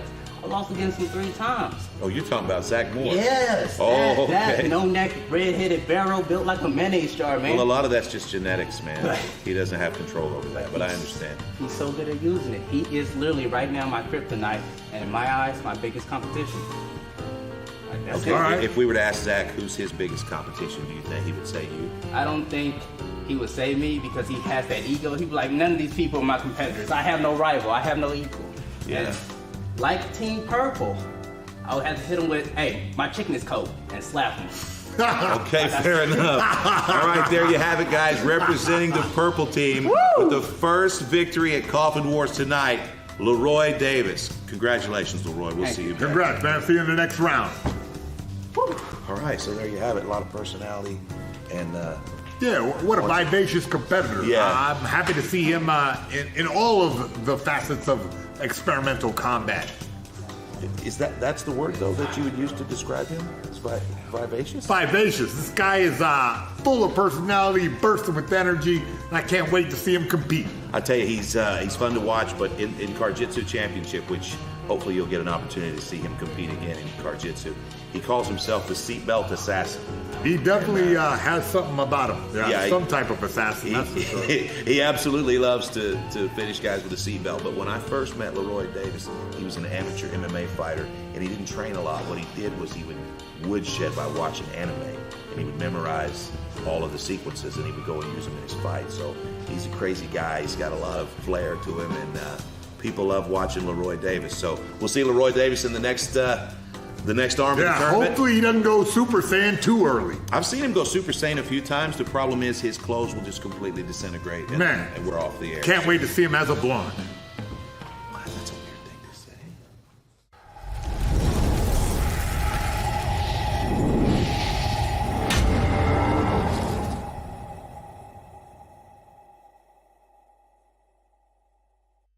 With the beastly dreadlocks. The beastly dreadlocks, but with the coffin being 8-9 feet, long and 4 feet deep. Kind of plays into the shorter guy being able to wiggle around. Do you think? I don't know. That's my thing. Is I'm not sure if it's the tall guy that gets the benefit because it's easier to post. Oh, here's our next competitor. Hey, what's up, man? He's now taking the back of Zach Moore, who is physically exhausted but still fighting. Zach Moore staying calm here, but he does have the seatbelt across his neck. Holy smokes! Zach Moore is in trouble. Putting everything he's got behind that shoulder strap completely around the throat of Zach Moore, who is hanging on by a thread. Okay, so this is Zach Moore. Zach is the Carjitsu world champion, and I don't know what your record is in Carjitsu, but it's all by pretty aggressive wrestling, right? Oklahoma wrestling. Well, I mean, have you considered the nickname the Fire Hydrant? Yeah. Do you think? I mean, you're just built like a strapping young man. I have to say, you look physically beastly monster. Yeah, you look like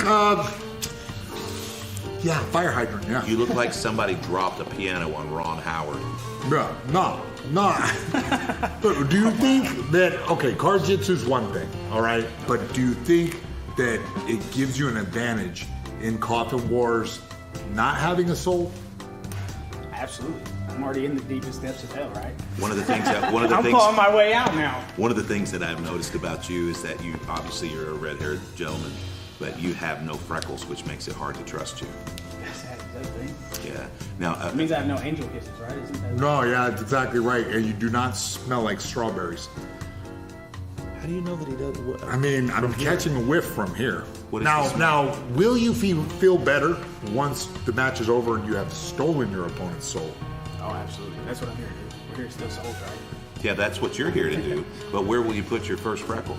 It's on my ass, I guess. I have some ideas, man. Listen, man, so who do you think your opponent's going to be? Man, I don't care. You obviously saw the first match, or at least you saw who competed out of the green room. I'm sure you haven't heard yet who he went against, but who do you hope is in the coffin when you go in? Somebody small. Somebody small. I don't know if you're going to get that, but it looks like probably it's about time for you to join Dallin over by the Good luck. doors. Good luck. I hope we see you again. Our next competitor, Jonathan Chambers.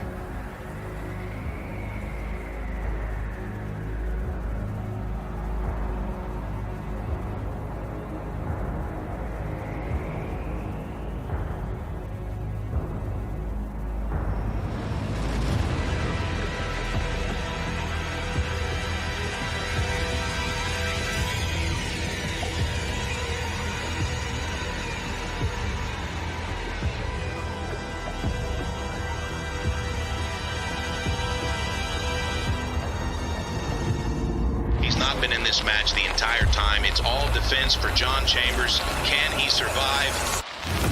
So this is a tough situation. The pressure's on. John Chambers needs to get out from the bottom and start attacking. Reach over here and grab this shoulder strap. He's going to wrap it around the throat. Okay, and now Jonathan Chambers is in a bad situation, and it's getting worse quickly. And all he needs to do is pop his head off.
You should follow through on the rest of it. It's funny as hell. I saw the beginning. I saw the whole beginning of the movie. It's probably one of the best movies of all time.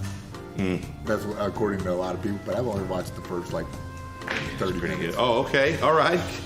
How'd it go, Well, man? that was quick. What the hell? Don't expect anything less. Good man. I guess not. That's one of the shortest matches I've seen in a while. So how many rounds? How many rounds? All three. Okay, so how'd it go? Take us through what happened in round one. Man, in the first round, I thought I had him locked up pretty good, and he ended up jumping out. That grip on a gi, man, it's just... So who was your opponent? John Chambers. John Chambers. So what was the situation? He just jumped out and you had to pull him back in? Man, he jumped out, and I got him back in again, and then jumped out, and I got him back in again. So wait, how did you deal with the Brazilian Jiu-Jitsu? The Brazilian Jiu-Jitsu. Well, with you being a wrestler and him being a BJJ Seems guy, like was a more. factor. Was that a big style clash, or did you figure out the spider guard that he was using? A lot of freestyle wrestling. Yeah. Just lock the legs and roll, gator roll, man. I noticed. So you escaped in the first round, or he escaped in the He first escaped in the first round. Okay. And then That's probably tough for you because you're having to admit to us that you failed in the first round. failed or moved on to the second round. I mean, you moved on to second round as the loser. Who won? How'd the second round go? I got out fairly easy. Yeah. Oh, okay. Fairly easy. What'd you use? Man, I actually used the. I really slowed down and let him go where he was going to go first. Yeah. And then when he went arm wide, I just locked the leg. Sort of leg ride position and Yeah. hung him through straight out of the coffin. Yep. Okay, so you go into the third round. In the third round, you got to put him on his back first, or did he put you on your back? He actually, well, I put him on his back, but man, he had a good little, I don't know, it was a knee sweep and had me wizard over into a lock, man. And luckily, I just was able to fight out of it. And Yeah. I actually done the same thing back to him. So how exhausted are you? I can go a few more. I mean, you look like you got a nice sweat going, but you. Yeah. I know I you drink a lot of water. Okay. Looks like you got some of it on your face, man. I do. Great competition, man. All right. Awesome Yeah, competition. it's good stuff, man. So you got to get some rest. Go talk to the medic, and we'll get ready for that second round. I know that you've already seen Leroy Davis has won his match. You've won your match. There's a chance you might face him again. Man, if the cards are right and this thing turns out how I think it will, we should be us in the finals. Well, I tell you what he told us is he's upset that you took his Jiu-Jitsu World Championship, and Yeah. he wanted some payback. So he actually would like to face you in this tournament. So hopefully you guys will run into each other soon, man. All right, congratulations. What's how many times have I beat him now? 37. Yeah, we'll keep it going. Keep the streak alive. It's 3. Zach Moore. So Zach Moore, the Jiu-Jitsu World Champion, he gets another win at Coffin Wars. Only this time he's in a tournament where it's a little bit personal. Will we see Leroy Davis versus Zach Moore? Stay tuned.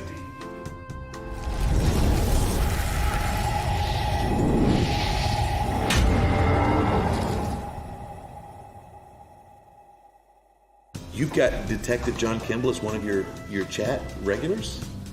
That's crazy, man. It's weird how that works. Can I ask you a question? Sure. Do you also have the dad from Family Matters, Carl Winslow? Well, the last time I saw him, I was at a party. Say less. Oh, hey, what's going on, man? All right, this is The Cure. Mayhem, this is The Cure. Welcome to hell. And here we go. Here's your windup. Oh, and The Cure took the hardest shot of the night so far. They're going to call the fight. We're going to bring the medic in here, most definitely. Right now, we're worried about The Cure. We want to make sure The Cure's okay. I can see by the look on the face of the medic, that might be all she wrote.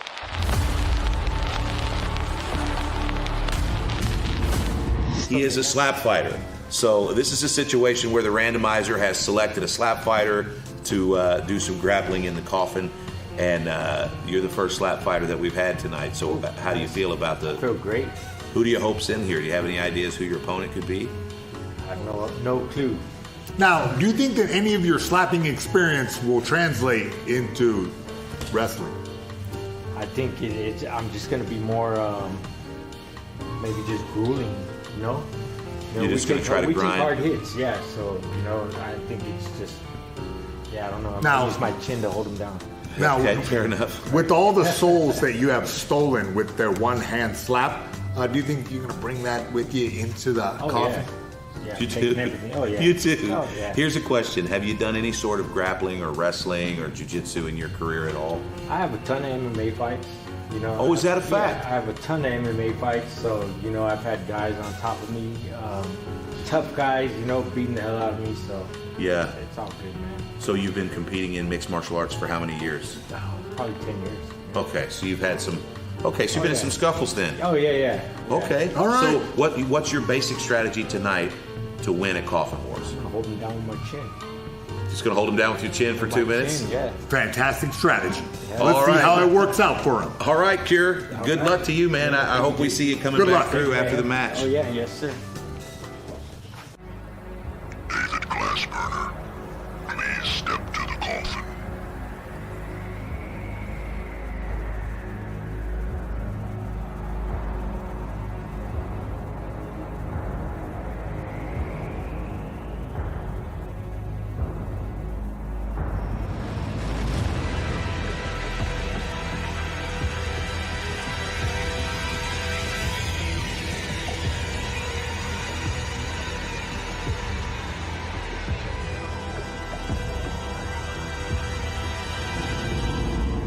going to prohibit Glassburner from being able to escape, and now Dave Glassburner is again in a perilous spot.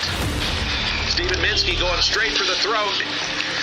This would eliminate Dave Glassburner, and he's going to have to fight for survival. And look how diabolical. He's just very slowly, very methodically taking these seatbelts. And what he wants here is he wants to suffocate his opponent.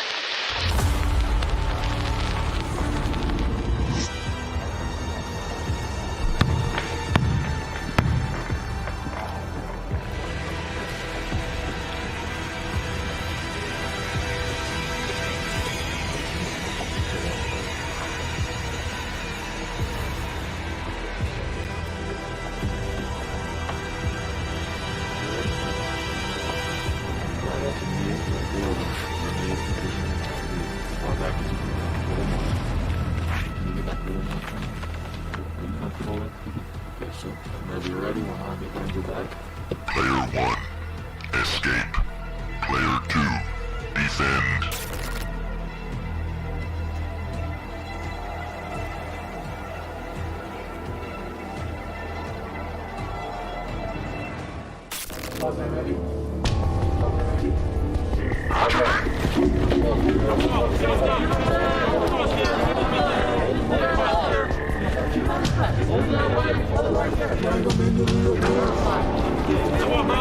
Use your kink here.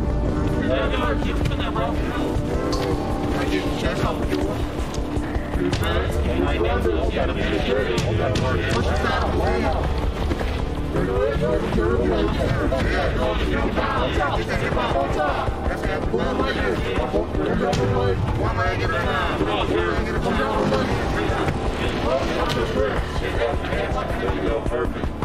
Keep him in there, Richard.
There you go. Do it again. Keep working. Keep forward and straighten it upwards. There you go. There you go. Got it. That's it. Almost. You're almost there, here. That's it.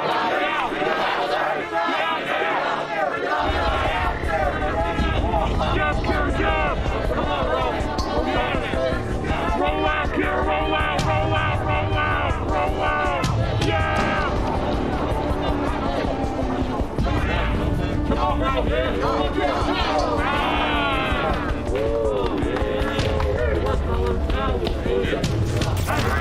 rest, ready to go again because nobody got out. Rest. Got great job. Break the match.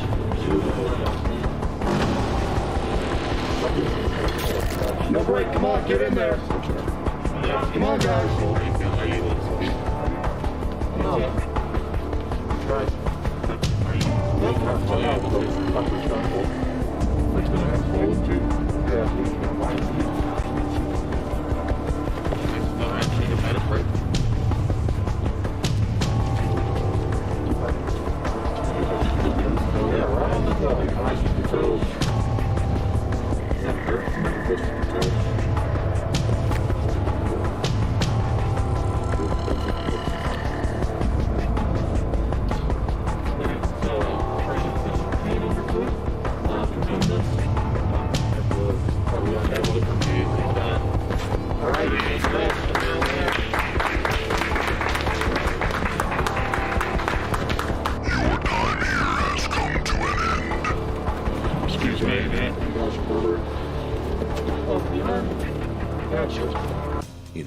First rule of Fight Club, say no more. Well, this was Slap Club, so it was, oh my goodness. Oh! the cure sends the man to the podiatrist. Wow.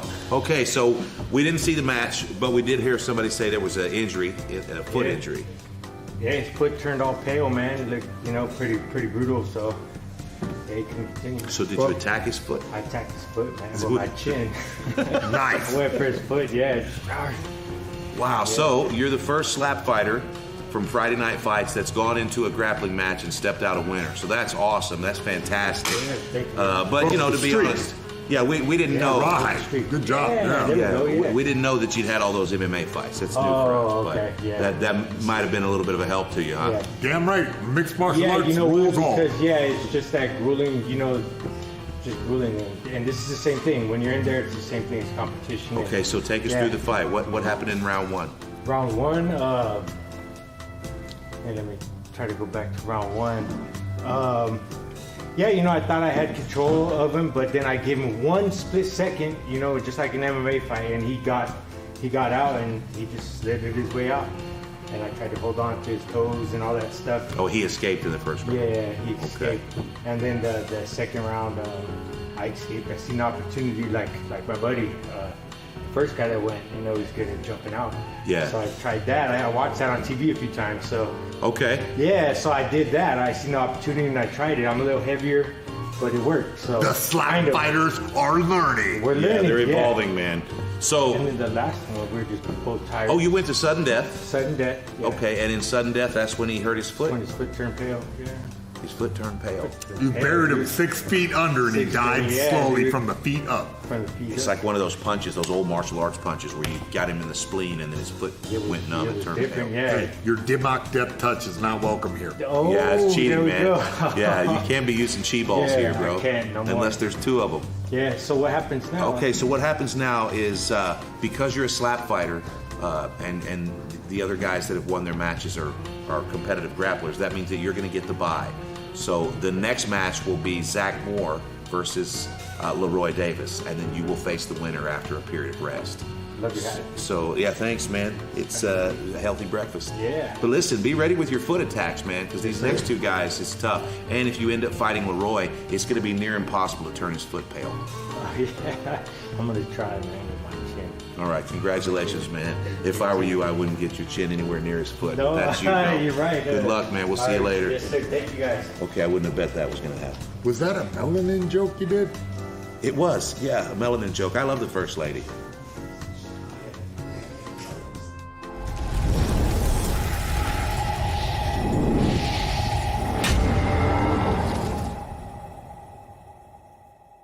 Okay, Mayhem. So here's the situation. We've got three people that have moved on in the tournament. The blue team, Zach Moore. The pink team, The Cure. And then, of course, the purple team, Leroy Davis. Now, Leroy Davis and Zach Moore, obviously, they're going to face each other now. And then The Cure is going to be waiting in the wings for the finals. So what we've got here, Leroy Davis, the former Car-Jitsu champion, versus Zach Moore, the current Car-Jitsu champion.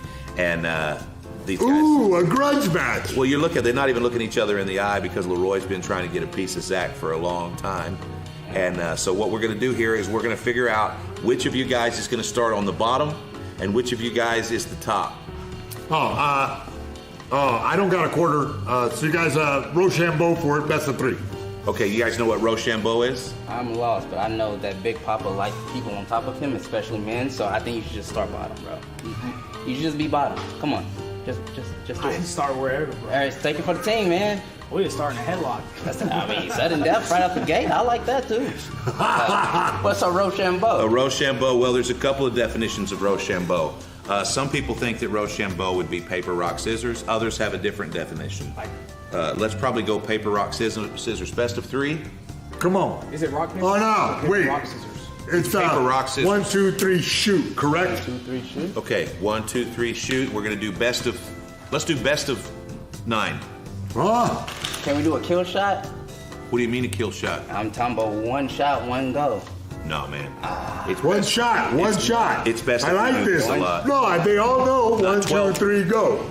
There's going to be some, listen. Let's go best of 72. Deal? I like a 9-rounder. Oh, now you're down for the 9-rounder. That's it. Here's the deal. Let's do best of 3 and no complaining, Zach.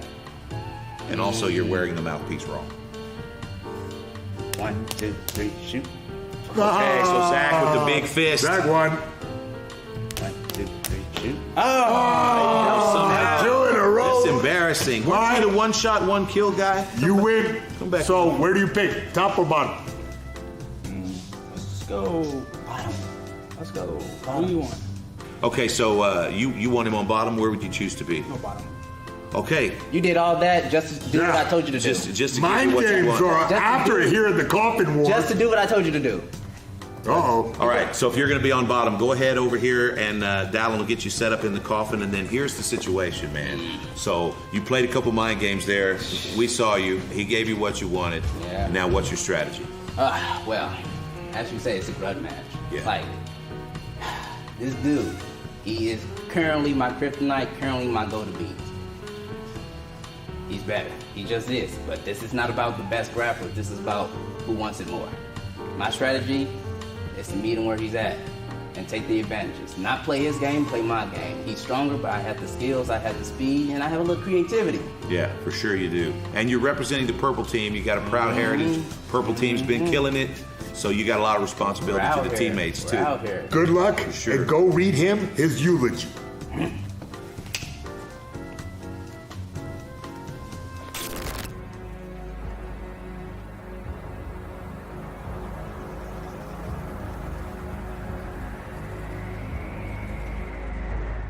Player 1, escape. Player 2, descend. Come on, contact. Come on, Daddy. Let's go. Work for it. Hold it. Come on, hold it. Come on. Come on, Zach. Get out there. Oh, good catch.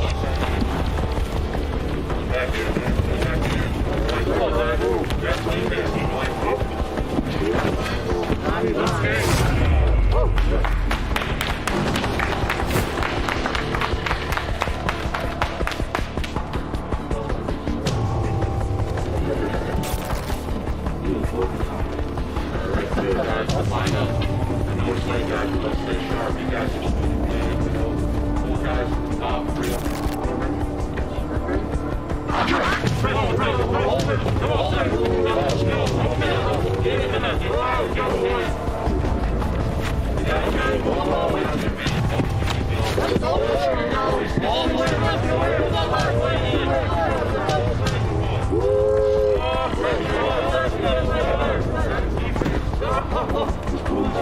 Good boy. pull him out. We've got to speed it. Still there. Get his foot. Oh, that's it. ADCC rules.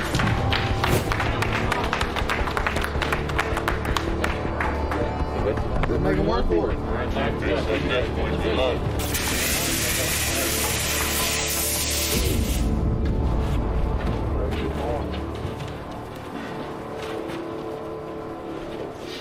Fifty opposite leg up.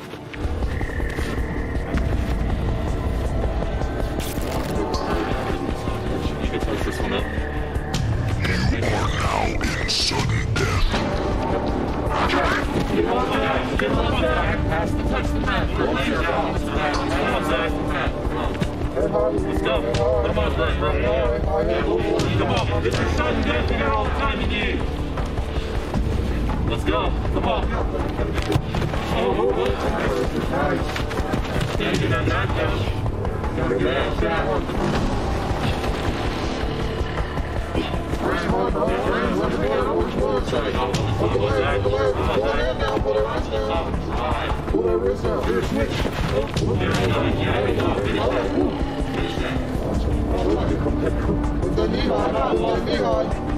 Lift the knee in here. Get him on back. Get him on back. Get him on back. Get out of position. Get out of position. Come on, there you go. Come on, come on, back. Come on. Oh, very good. Very good. Just get him back. Dump it, Roy. Dump it. Get him back.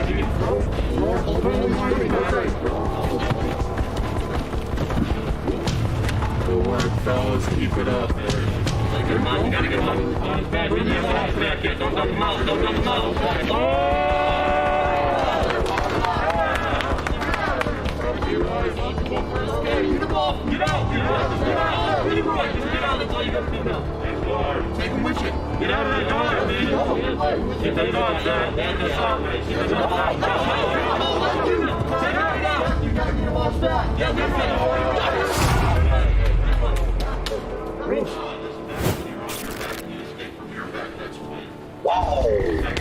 Right now,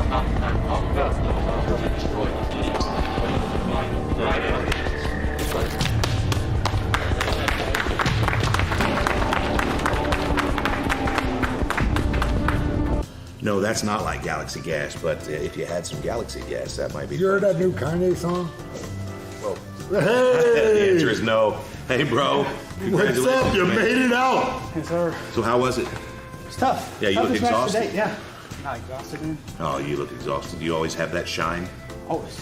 Okay, fair enough. Shiny, bro. So take us through the fight. So Leroy wanted this victory over you badly, so we know he was aggressive. He was hard, man. He's rough every time. So starting the first round, I was on the bottom. Got out of skate pretty easily. Usually my first move is let them make their first move first. And I done that. He put himself in a bad position. I got out pretty easy. I held him in there pretty good, man. I think I got him in there for a minute and a half. I think held him in.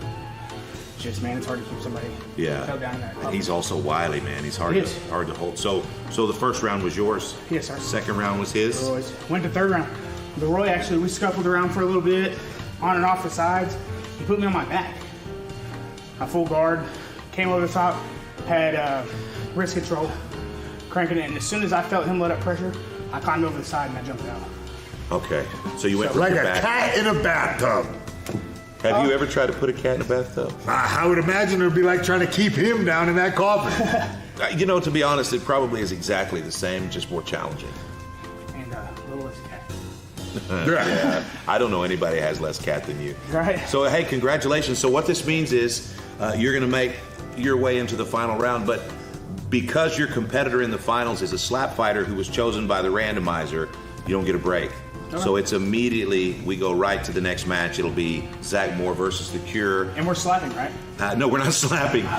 We're escaping from No, certain death. this is the 6th layer of hell. Oh, okay. Correct. Gotcha. So basically what that means is just for all intents and purposes, this interview is your recovery period because as soon as we go back in, we're going to have that final. Get back in there. Time for you to wrestle.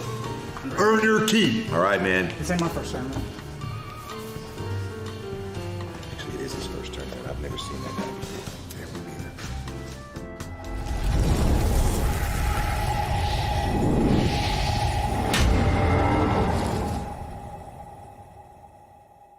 Okay, so Mayhem, we've got a finalist from the pink team and a finalist from the blue team. A lot of people, I'll be honest with you, Richard, a lot of people did not think The Cure was going to make it to the finals of the Coffin Wars tournament, but you got a tall drink of water here, man. Actually, that's kind of the opposite. Yeah, you got a short mug of root beer or maybe soured milk a little bit. Shot. Yeah, like a shot of soured milk. Actually, that does describe you really well. A shot of milk. Now, here's the question. We're going to do a coin toss here, and we're going to decide who's on bottom first and who's on top first. Do you think that it's an advantage for you that he's just literally ended his semifinal match and he gets no break? Doesn't matter, man. I'm gonna screw this cat in the coffin. Yeah. What's your strategy? Get him with my chin. You gonna hit him with your chin? No, Take his foot out? Chin on the foot. You know what they say about bald chinnies, right?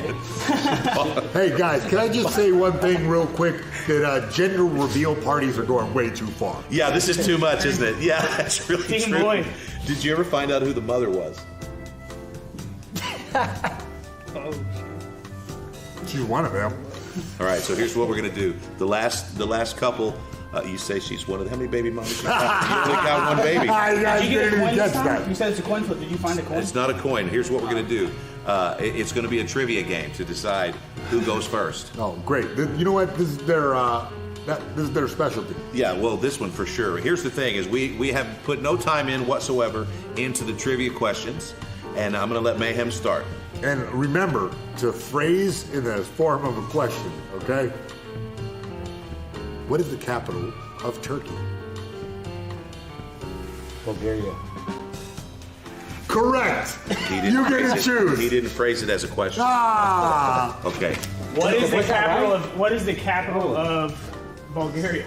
No, see, you don't rephrase the question. All right. Let's go again. Okay, let's go again. New question. A new question. What was the former name of Istanbul?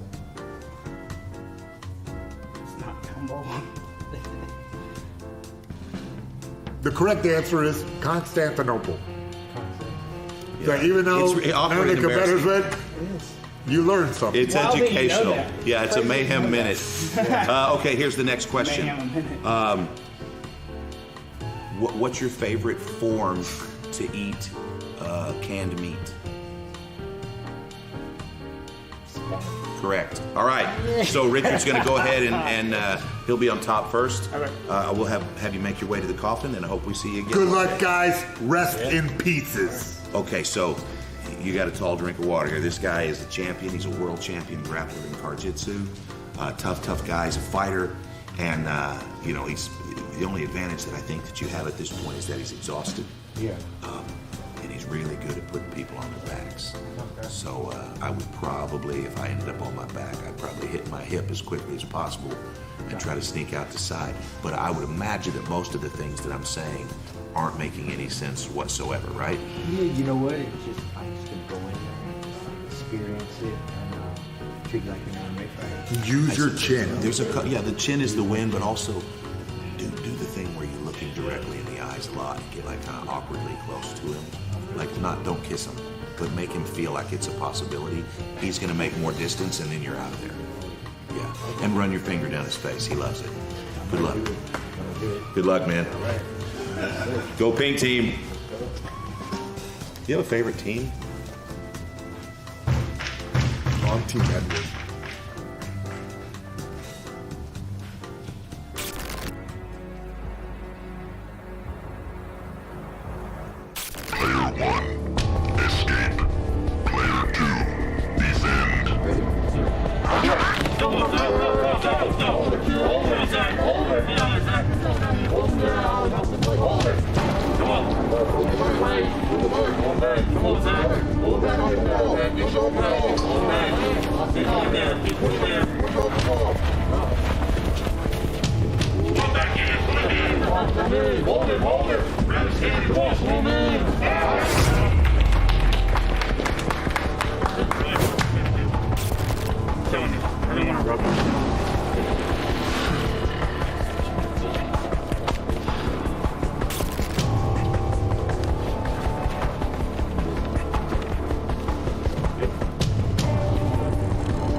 Don't give up. Like your feet, get up. Open up. Explode. Get out. Get out. Get out. Get out. Not at the top. Not at the top. Keep going, man. Get up. Climb out.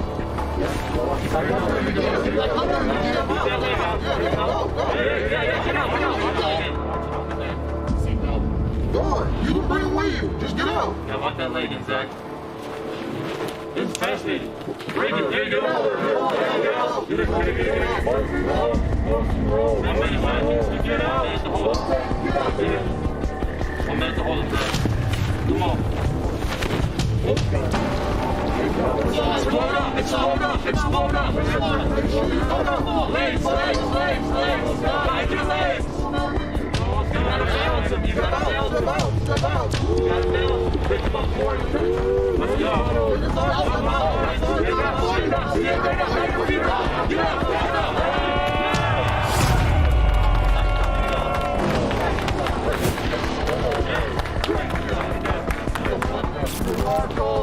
Woo! Yeah, baby. One knee up, one knee down.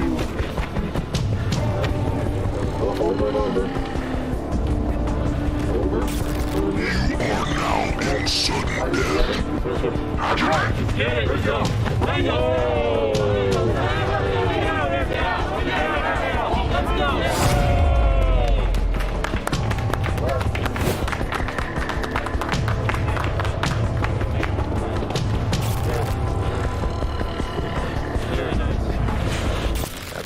Here.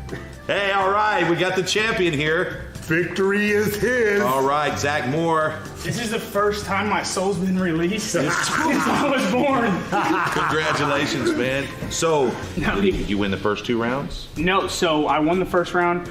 Pretty simple. Went into the second round, I held him there on his back, or being on his back, for 1 minute and like 33 seconds. And Really? he got out with no time left. How did he get out? He jumped out. Oh, Jumped and splashed. Yeah, he just, man, I went on his back. We both went out the. So this match went to the sudden death round. It did. And then how did the sudden death round go? It was pretty simple, man. He put all this pressure into me as soon as they said Hajime, and I just pretty much as a hip toss, just turned him over, put him on his back. Climbed out. Yeah. Fantastic. Crawled my way out, clawed my way out. So 3 clean wins tonight for you. 3 clean wins, And so of course you're the winner of the Coffin Wars tournament, which is awesome. But more importantly, the blue team gets 5 points, and Friday Night Fights, the blue team, as you know, one of the strongest teams so far. That's 5 points for the blue team. Congratulations for representing, and we look forward to seeing you again, everybody. This is Zach Moore, your Coffin Wars tournament champion from the blue team. We didn't expect anything less, man. Blue team all the way. All the way, man. Congratulations. Congrats, man. I could totally throw that guy out the coffin. I don't know about that, bud. Nah, it wouldn't be difficult, man. See the size of his hand? It's like a pie plate. I wouldn't throw his hands out.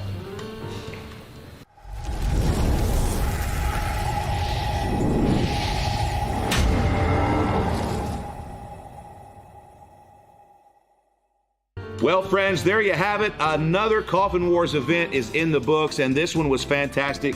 Jason, we saw the Oklahoma wrestler Zach Moore win 3 matches tonight to become the tournament champion. And what did you think about? He definitely euthanized the entire competition. He just put him 6 feet deep. He buried him with lie. He did bury him with lie. That's something we weren't going to talk about on the broadcast. But yes, there were five deaths in the coffin tonight. The one remaining soul, oddly enough, the red-haired man from Oklahoma. It's Zach Moore. Congratulations, Zach Moore. Jason, it was nice to have you here tonight. I know you're a big fan of all grappling sports, but what's your opinion of Coffin Wars now that you've seen an event? Well, I've done worse things for money.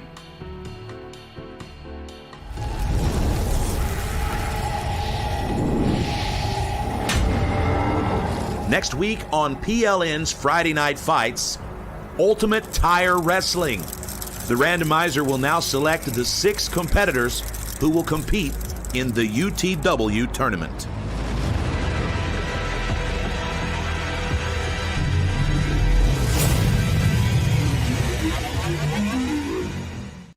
Friday night fights.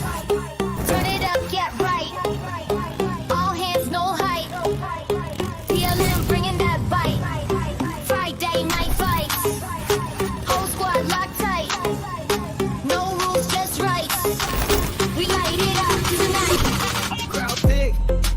drop, line draw, can't stop, step quick, no flop. We swing, we strike, we pop. Holy Whole game, all in. No flinch, no spin. We don't blink, we don't beg. PLN push edge to edge. Fight day, night fight. Turn it up, top tight. No hands, no hype. Feel alive, bringing back. Fight day, night fight. To some, this stack of tires looks discarded, abandoned, found at any salvage yard in America. But to the fans of Ultimate Tire Wrestling, this mountain of radials has become iconic. You know, it's a fascinating new sport, Ultimate Tire Wrestling. There's so many ways to win.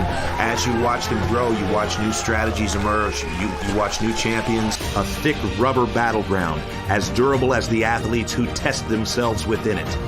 Grizzled, road-tested and resilient, but also dangerous and unforgiving.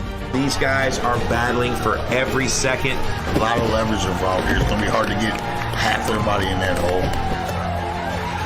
Wrestlers, judoka, jiu-jitsu practitioners, and competition grapplers of all styles have battled each other in various arenas throughout history. But the tires are the great equalizer. Oh, a nice attempt here by Leroy. If he could just fold that one arm into the tire. That was so close. Competitors from around the country have traveled to PLN studios in the Ozark Mountains to test themselves tonight in this Thunderdome of pain. Buckle up, fight fans. It's time for the next installment of Ultimate Tire Wrestling.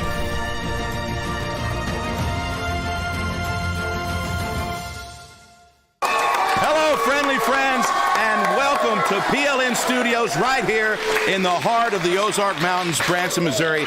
As always, I'm JT Tilley, joined tonight by Jason Mayhem Miller. And Jason, I'm excited to expose to you tonight Ultimate Tire Wrestling.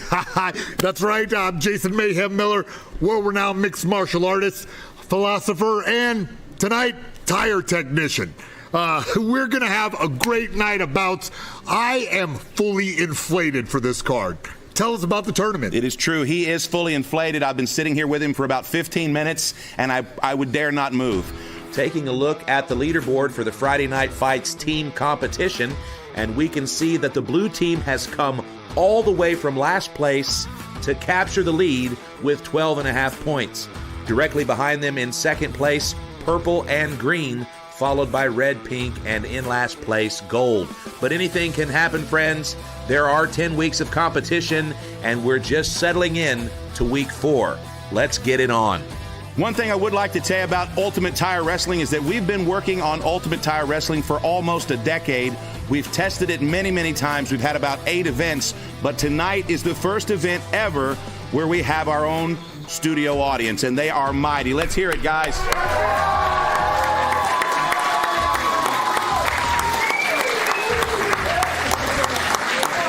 They sound rotated and balanced to me. Absolutely. What we did was we looked at all the mug shots, all the people that were wanted in the neighboring counties, and they're in here tonight. They will not leave because there is a sheriff out front. So tonight, the most loyal crowd we've had in months, and that's also how I got Jason to stay. Welcome to the detention center. Ladies and gentlemen, it is an Ultimate Tire Wrestling 6-man tournament, and as you know, Jason, this is part of our Pro League Network series, Friday Night Fights. Now, we are now in week 4 of our 10-week series, and tonight, 6 lucky contestants have been chosen at random to compete in Ultimate Tire Wrestling. It's a 6-man tournament, and without any further ado, Jason, let's go ahead and take a look at the first competitor. And there he is, Black Larry. He's a superstar on the rise. People absolutely love this kid. Very intense. Black Larry loves to compete. Round 1.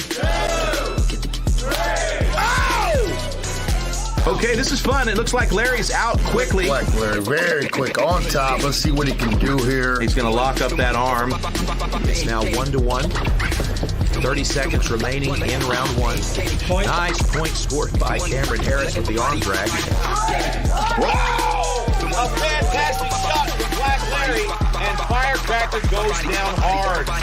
Well, I've worked with Black Larry a couple times, so I will go with him. Young, explosive. He got him in the air. Oh, right he's there. got him up. Almost got it dunked early on. One of the most popular new slappers of recent years. Fantastic athlete. Oh, and he drops Shamokin Thunderclap. Oh, and he drops Hunter. Wow, Cameron Harris. Absolutely. Oh, they love him. The crowd is eating him up. Yeah, Black Larry, very experienced at Ultimate Tire Wrestling. He's a great athlete. He's a cool kid. And I can guarantee you that he's prepared no matter who his opponent's going to be. Well, he looks formidable and like Pantene Pro V styles him. Yeah, the hair's crazy. This guy's hair grows 2-3 inches a day. It's insane.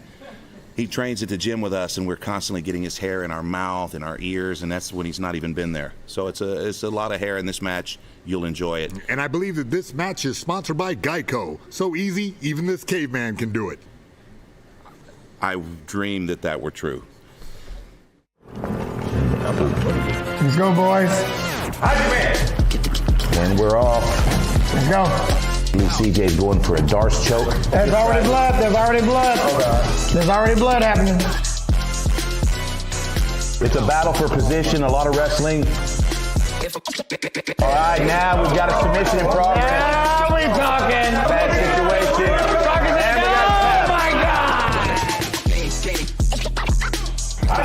And we're off.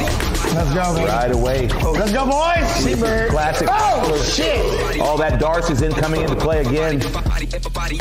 Okay, some good hand fighting going on. This is classic wrestler versus martial artist. It was truly incredible. Okay, we've got an attempt here. Vince is in a vulnerable position here. Yes. Here's the Anaconda. Back of his head resting gently on the cup of Ground Shark. Oh, get Ground that. Shark says, come here. He said, get to you would be better.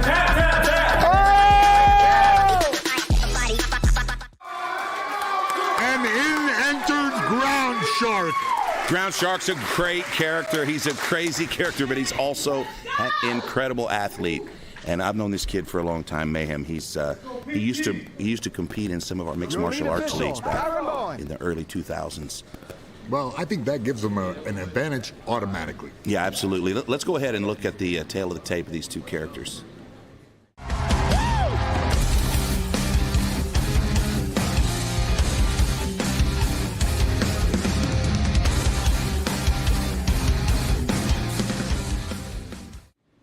Okay, so our lead official, Kyron Bowen,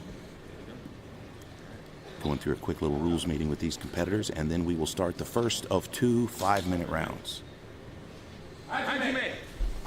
And we're off. Right away, they engage. Now, it's Ultimate Tire Wrestling. You must always be in contact with the tires, one or both competitors. The name of the game is to get the dunk.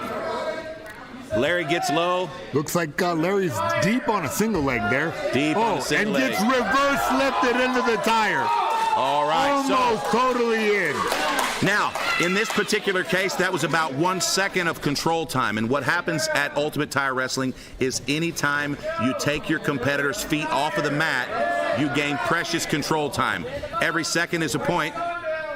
Looks like Larry's working on this double once again. Now onto a single. The suplex comes over. Okay, he's got Larry elevated. Ground Shark gets Larry halfway in the tire. Now Larry's feet are still touching the mat. Oh, now they're up. Okay, now Larry's feet are down. Well, wow, Larry really caught it. Somebody called it. Now Larry's got Ground Shark elevated. Holy smokes! All right, now both men up on the tire. They're looking for this control time, and it looks like Ground Shark just edging it out barely. Yeah, barely by the... All right, now they're not allowed to grapple on the ground, so the official's going to stand them up. The problem we have here is that you've got two gentlemen here that have already competed once this month. Now, last week they competed against each other at Coffin Wars, and they have a little bit of an unsettled vendetta here, Jason. Well, I wouldn't call them gentlemen. These guys seem real tough. And now it looks like Ground Shark is covered in the ground. Oh, actually, that's Larry. Yeah, that's Larry. He's pretty much always covered in the ground. Okay, a crazy strategy here. We got a buggy choke accidentally. All right, here. Ground Shark goes for the dunk. This looks like when you try to put your cat in the toilet, or so I'm told. All right, so as you can see here, Black Larry's still defending. He's got his right foot flat on the mat, so there is no control time being scored. Black Larry's got that dog in him. He does have that dog in him. And now all right, he's so being run over. The competitors here are going to get back to their feet. This is a 5-minute round, the first of 2. And you can already see the breathing of these competitors is extremely labored. Oh, yeah. Oh, an arm drag technique there. Touching the tire. You got to be very careful with those types of techniques because you're not allowed to step off of the mat. You got to stay in the vicinity of the tire. And so these guys going to the mat, that's just a kind of a knee-jerk reaction, as you know.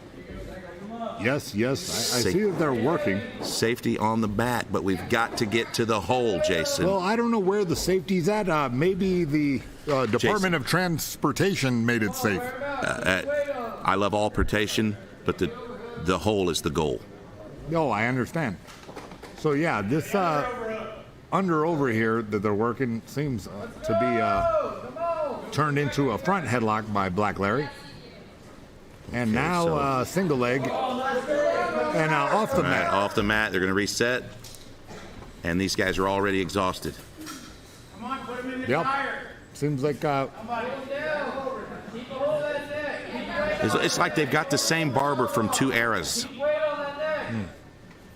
Definitely Cedric the Entertainer works at one of them. Definitely.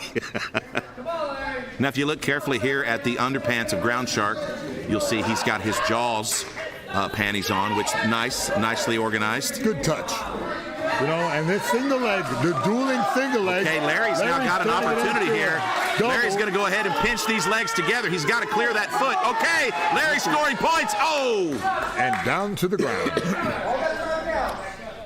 It's a good defensive tactic by CJay here to go to the mat, but too many times and he may be penalized. Now, the official can subtract 10 seconds as a penalty, and if there is an excessive...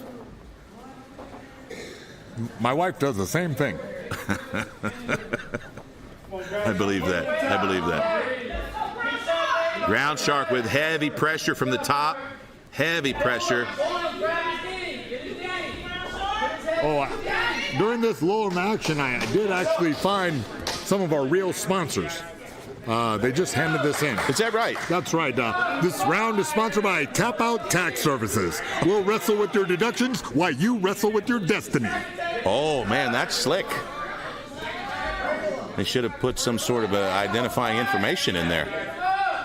Now, I can't see a lot of action here, but I will say these tires have seen about 200 battles, mayhem, and so far they've taken no... Oh, my God! No fatalities. Larry almost goes in the tire, and the audience goes absolutely apeshit. Oh, Black Larry almost takes a ride down the highway.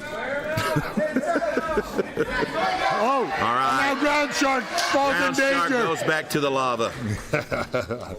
Again, Black Larry in the white rash guard. It really threw me off there. Ground Shark in the shark pennies. All right, that's going to be the first round. All right, that's the first round. Okay, this just in, Black Larry. What that means, Jay, is that Black Larry has the most control time in the first round. So on points, he has won the first round. But at what cost? Yeah. Look at him. Yeah, he's in a bad spot here. His cardio is in rough shape, but they've got 1 minute here to recover. All right. Little trash talk through the mouthpiece never hurt anybody. All right. Ground Shark's got some support in the audience. Yeah, for sure. Both guys very popular. That's right now. Ground Shark brought his mom tonight. That is the edge. But then Larry found out and brought his mom. So we've got extra security. I mean, if they get into it, we could bring them to the tire. That's a good idea, man. All right. Black Larry with an early lead in the match, but CJay Hunter very accustomed to letting guys kick his ass for a few minutes before he wins. Larry elevates him again. Larry again. Larry with the boost. Very aggressive. Black Larry. Yep. Ground Shark says to him, the tire is over here. Yeah. Ground Shark needs to change up his tactics right now. I think Black Larry has figured out that single leg. But now here comes Ground Shark with the underhook, a deep underhook where he's oversteering him right into a ditch. Right into the ditch, indeed. Now, I'll tell you, Jason, I trusted Black Larry with that white rash guard, and he's absolutely trashed it.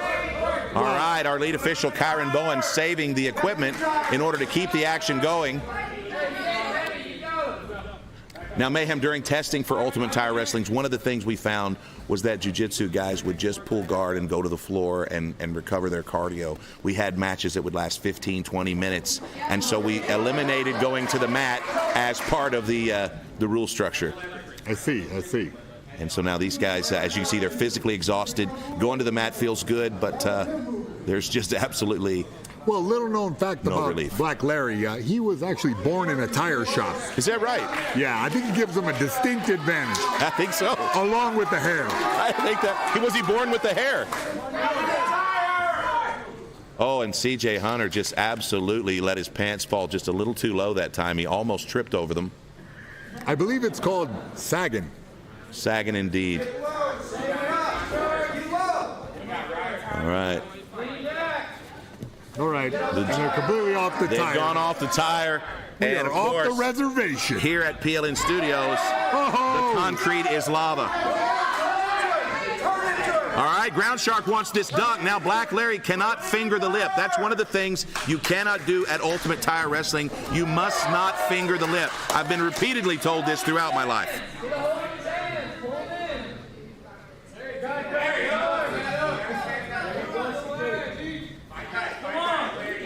All right, Larry's going into what we call doggy style. Well, Ground Shark looks to be working. Oh! Ground Shark almost gets the dunk. Oh, what a sneak attack, Jason. Well, I'll tell you what. Last time I seen this was in a junkyard. We are now just in Brokeback for a few moments here. Larry's in trouble. He's signaling to the official that something crazy is going on. And it looks like Ground Shark accidentally fingering the lip. Larry's going to hide the action with his hair and peel those fingers. Seems to me that Black Larry is ripe for a crotch lift right now. Yes, absolutely. And it might be in progress. We don't know. Okay, here comes something. We're going to elevate Larry. Now, Larry's going to go down as low as he can without going to the mat. Sort of hip clench there. One thing he cannot risk is being dunked. If he's dunked, he's going to have to go to a third round, and a third round is going to be devastating to the guy with the weaker lungs. I think it's devastating for everyone. And look at the underwear. The underwear of CJay Ground Shark Hunter is on display tonight. The ripping and the tearing, Jason. We're going to need a bigger boat. Absolutely. Okay, so at this point, just a lot of grinding now. There's no control time scored in this round. Oh, I've just been told the lead official said CJay has some. 1 minute, tire! 1 minute! Get some control time! All right, so the official was letting them know, don't forget you've got to be connected to the tire at all times. A foot, a hand, an ear, a hip bone, anything works. I wish I would have known that rule when I had my Honda Civic. Actually, I've heard about that Honda Civic. I think there should have been a rule for that one. Yeah, the tire flew off. True story. And the shark. The crowd. The crowd goes wild with shark noises. The crowd is breathing new life into Ground Shark. Black Larry does not want to go in the hole. Want that smoke. Oh, he's trying to elevate Larry. Larry's got a foot down on the mat. Oh, my God, Larry's up. Oh, my gosh. And Larry goes down into the lava. Ground Shark again with the underwear. Somebody in the audience just had an awesome idea. Put him in the tire. Fantastic round. All right, let's listen in. Oh my gosh, that means Ground Shark has won the second round, which means we will now go to a third 5-minute round to decide the winner of this match. So these guys will now have 1 minute to recover, and believe me, they wish for more. Now, to take a look at the two guys, you can see Black Larry's shirt is trashed. We're going to give these boys some water? No water. No relief at Ultimate Tire Wrestling. No cornermen, no water, and no athletic supporter. Wow, this really is a detention center.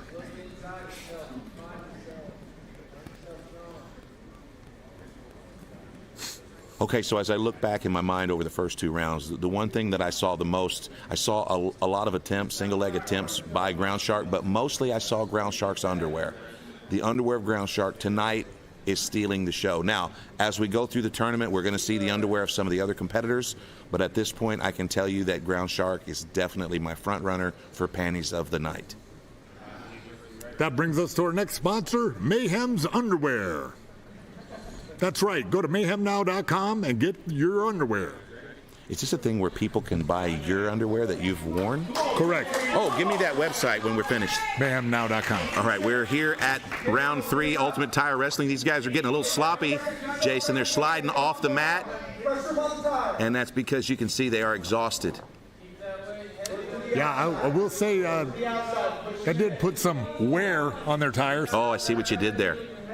One of the things that I would be concerned about with a matchup like this is the Velcro effect. The two differences in their haircuts, there may be a problem, and we may have to peel them apart at some point. We may be against fire code and another karate slam by CJay Ground Shark Hunter. Big karate fighter, Ground Shark. Oh, yeah? No. Very well. If he wasn't attached to that tire, I may not have said that. All right, working a big underhook. Oh, CJay with a nice, they call that the jack move, Jay. Oh, man. Somebody fire up the MRI. That looked like it hurt. Oh, Ground Shark working. Ground Shark trying to get that dunk. But Larry's okay. You've got to have 51%. Oh, and Larry escapes. Oh, and Larry jumps in for a street fight. Larry's upset. This may not be. Oh, no. Yeah. I'll tell you what, amazing. Larry was upset for a minute. He better be careful not to adrenaline dump. What a fantastic match. Larry, Black Larry and Ground Shark in a firefight to start this tournament, friends. Now, Ground Shark has had something like 30 professional fights. Larry is 2 years in his fight career, so there's a big difference in experience here, and you're starting to see that at the end of this match. Ground Shark with another attempt, but Larry is still touching the mat on the backside, and Ground Shark cannot see. I can see Larry's hand is on the mat, and no points were scored in that exchange. No. Wow! No points for that? No points, Larry. What a travesty. Larry had his hand on the mat the entire time. Wow, that was a lot of effort to expend for 0 points. 0 points. I don't think Ground Shark realized it. Okay, we're back in here. Ground Shark immediately on the offensive. It seems like the strategy seems to be to flop to the ground. Yeah, they're going to call him ground flop after this. All right, now Larry's just trying to make his way back to the tire. The tire is safety. Ground Shark's got a crazy underhook here. Seems to be effective. He's going to try to fold him up in a buggy here. I got to tell you, Ground Shark looks like to be dominating this round. Yeah, absolutely. But there's still no points scored, and it's anybody's match. Oh, there was a nice attempt by Ground Shark. Here comes another one. CJay Ground Shark Hunter trying to elevate. Oh, he got him! Oh, and there's no, and look at this! Amazing. Black Larry still with his hand on the mat. Oh my gosh, what defense by Black Larry. Amazing. What a great dunk. Every time the dunk was attempted, Larry reached out, touched the mat, and stopped the clock. This is a very, very close fight, Mayhem. I don't know. Ground Shark looked to be dunking him like a donut. Yes, but it's about control time. And the problem is that Larry's crafty. Larry's got the experience here, and every time he was elevated, he put his hand on the mat, which means no points. Ah, some would say that's scary. Larry? Some would say. Here comes Larry. Ground Shark gets heavy. Now, these guys are going to the mat just a little bit more than what I would like. All right, a little Greco-Roman action. These guys are going to have to keep moving. They are physically exhausted, Mayhem. I'll tell you. This is a fantastic match, but this is a tough thing for the two top-seeded guys in the tournament to exhaust each other in round one. Yeah, I think so. It's going to make the rest of the trip way more interesting when we put 30,000 miles on these bad boys. Yeah, that's absolutely right. Okay, now they're back to the mat again. They're going to the mat a lot. This is a pretty good indication that they're physically exhausted. Well, they have expended a lot of effort right here. We're coming up on the 15-minute mark, Jason, and 15 minutes of grappling up against a tire. No breaks, no rest, and most importantly, no water. I thought you were going to say no ABS system. I was going to say that, but everybody's making that joke lately.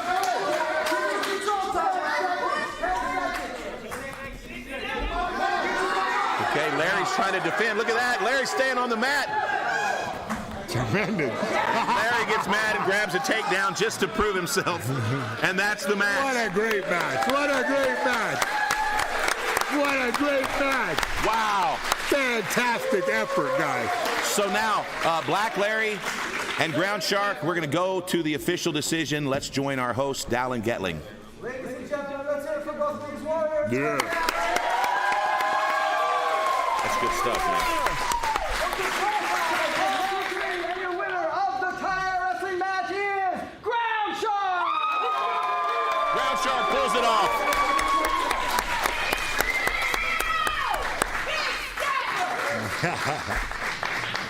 You got to get that color on. You going to represent that color, Ground Shark? Yeah, I got. You got. Nice. He's got the slippers and everything. Come on over here, brother. Great job. You probably need to catch your breath too. So, I think you knew that was going to be a little bit of a stretch on cardio, but how did it feel actually being in there for what was it, 15 minutes? Yeah, 15 minutes. It was awful. God awful. I wouldn't wish that on my worst enemy. But I knew it was going to be tough. Larry's done this before, but I'm just so goddamn good that I just knew it was going to be fine. Language. So very, very, very, very good. Yeah. That I knew everything was going to be fine, as it was. Being so handsome, I knew that was really going to help carry things. He'd be distracted by looking at me, and I think that really got me over the hump. He was strong and he was fast, but like, how do you deal with somebody that's pretty? So you just give him a wink every once in a while and just throw him off. Yeah. I get it, man. Well, you did great. I don't know if I need to break this to you, but that means you're going to go again here in a little while, right? We'll see. Okay. Well, make sure you rehydrate, get whatever done you need to get done to recover. But great match, and give you a chance to give a shout out to anybody you want. Everybody follow me, Team Ground Shark, all the social media links. Thank you, my mom. Thank you, my girlfriend, everyone who came out here to support me. Thank you, everybody at home watching who knows the name and is following. I know you see me. I'm coming for everybody else. Y'all gonna know me. All right, from the pink team, your winner, Ground Shark!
First preliminary matchup is in the books.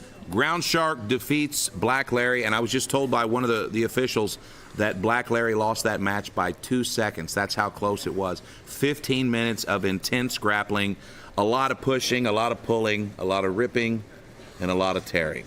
Yeah. Let's take a look at the next package.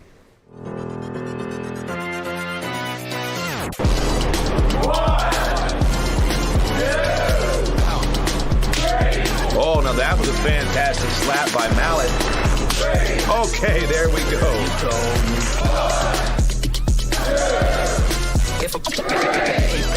Oh, and Mallet stuns FPS. Can Mallet take these powerful slaps from FPS? Oh! And he takes it! Wow! Oh, and Mallet stays on his feet. You can see Frank.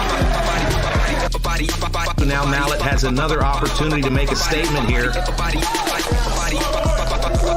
Mallet is one of the most courageous slappers in the division. Here we go. Oh, and he stuns him again. So it's very close. Here's Mallet. Oh, he's chopping him down, Mark. Mallet is in this. All right.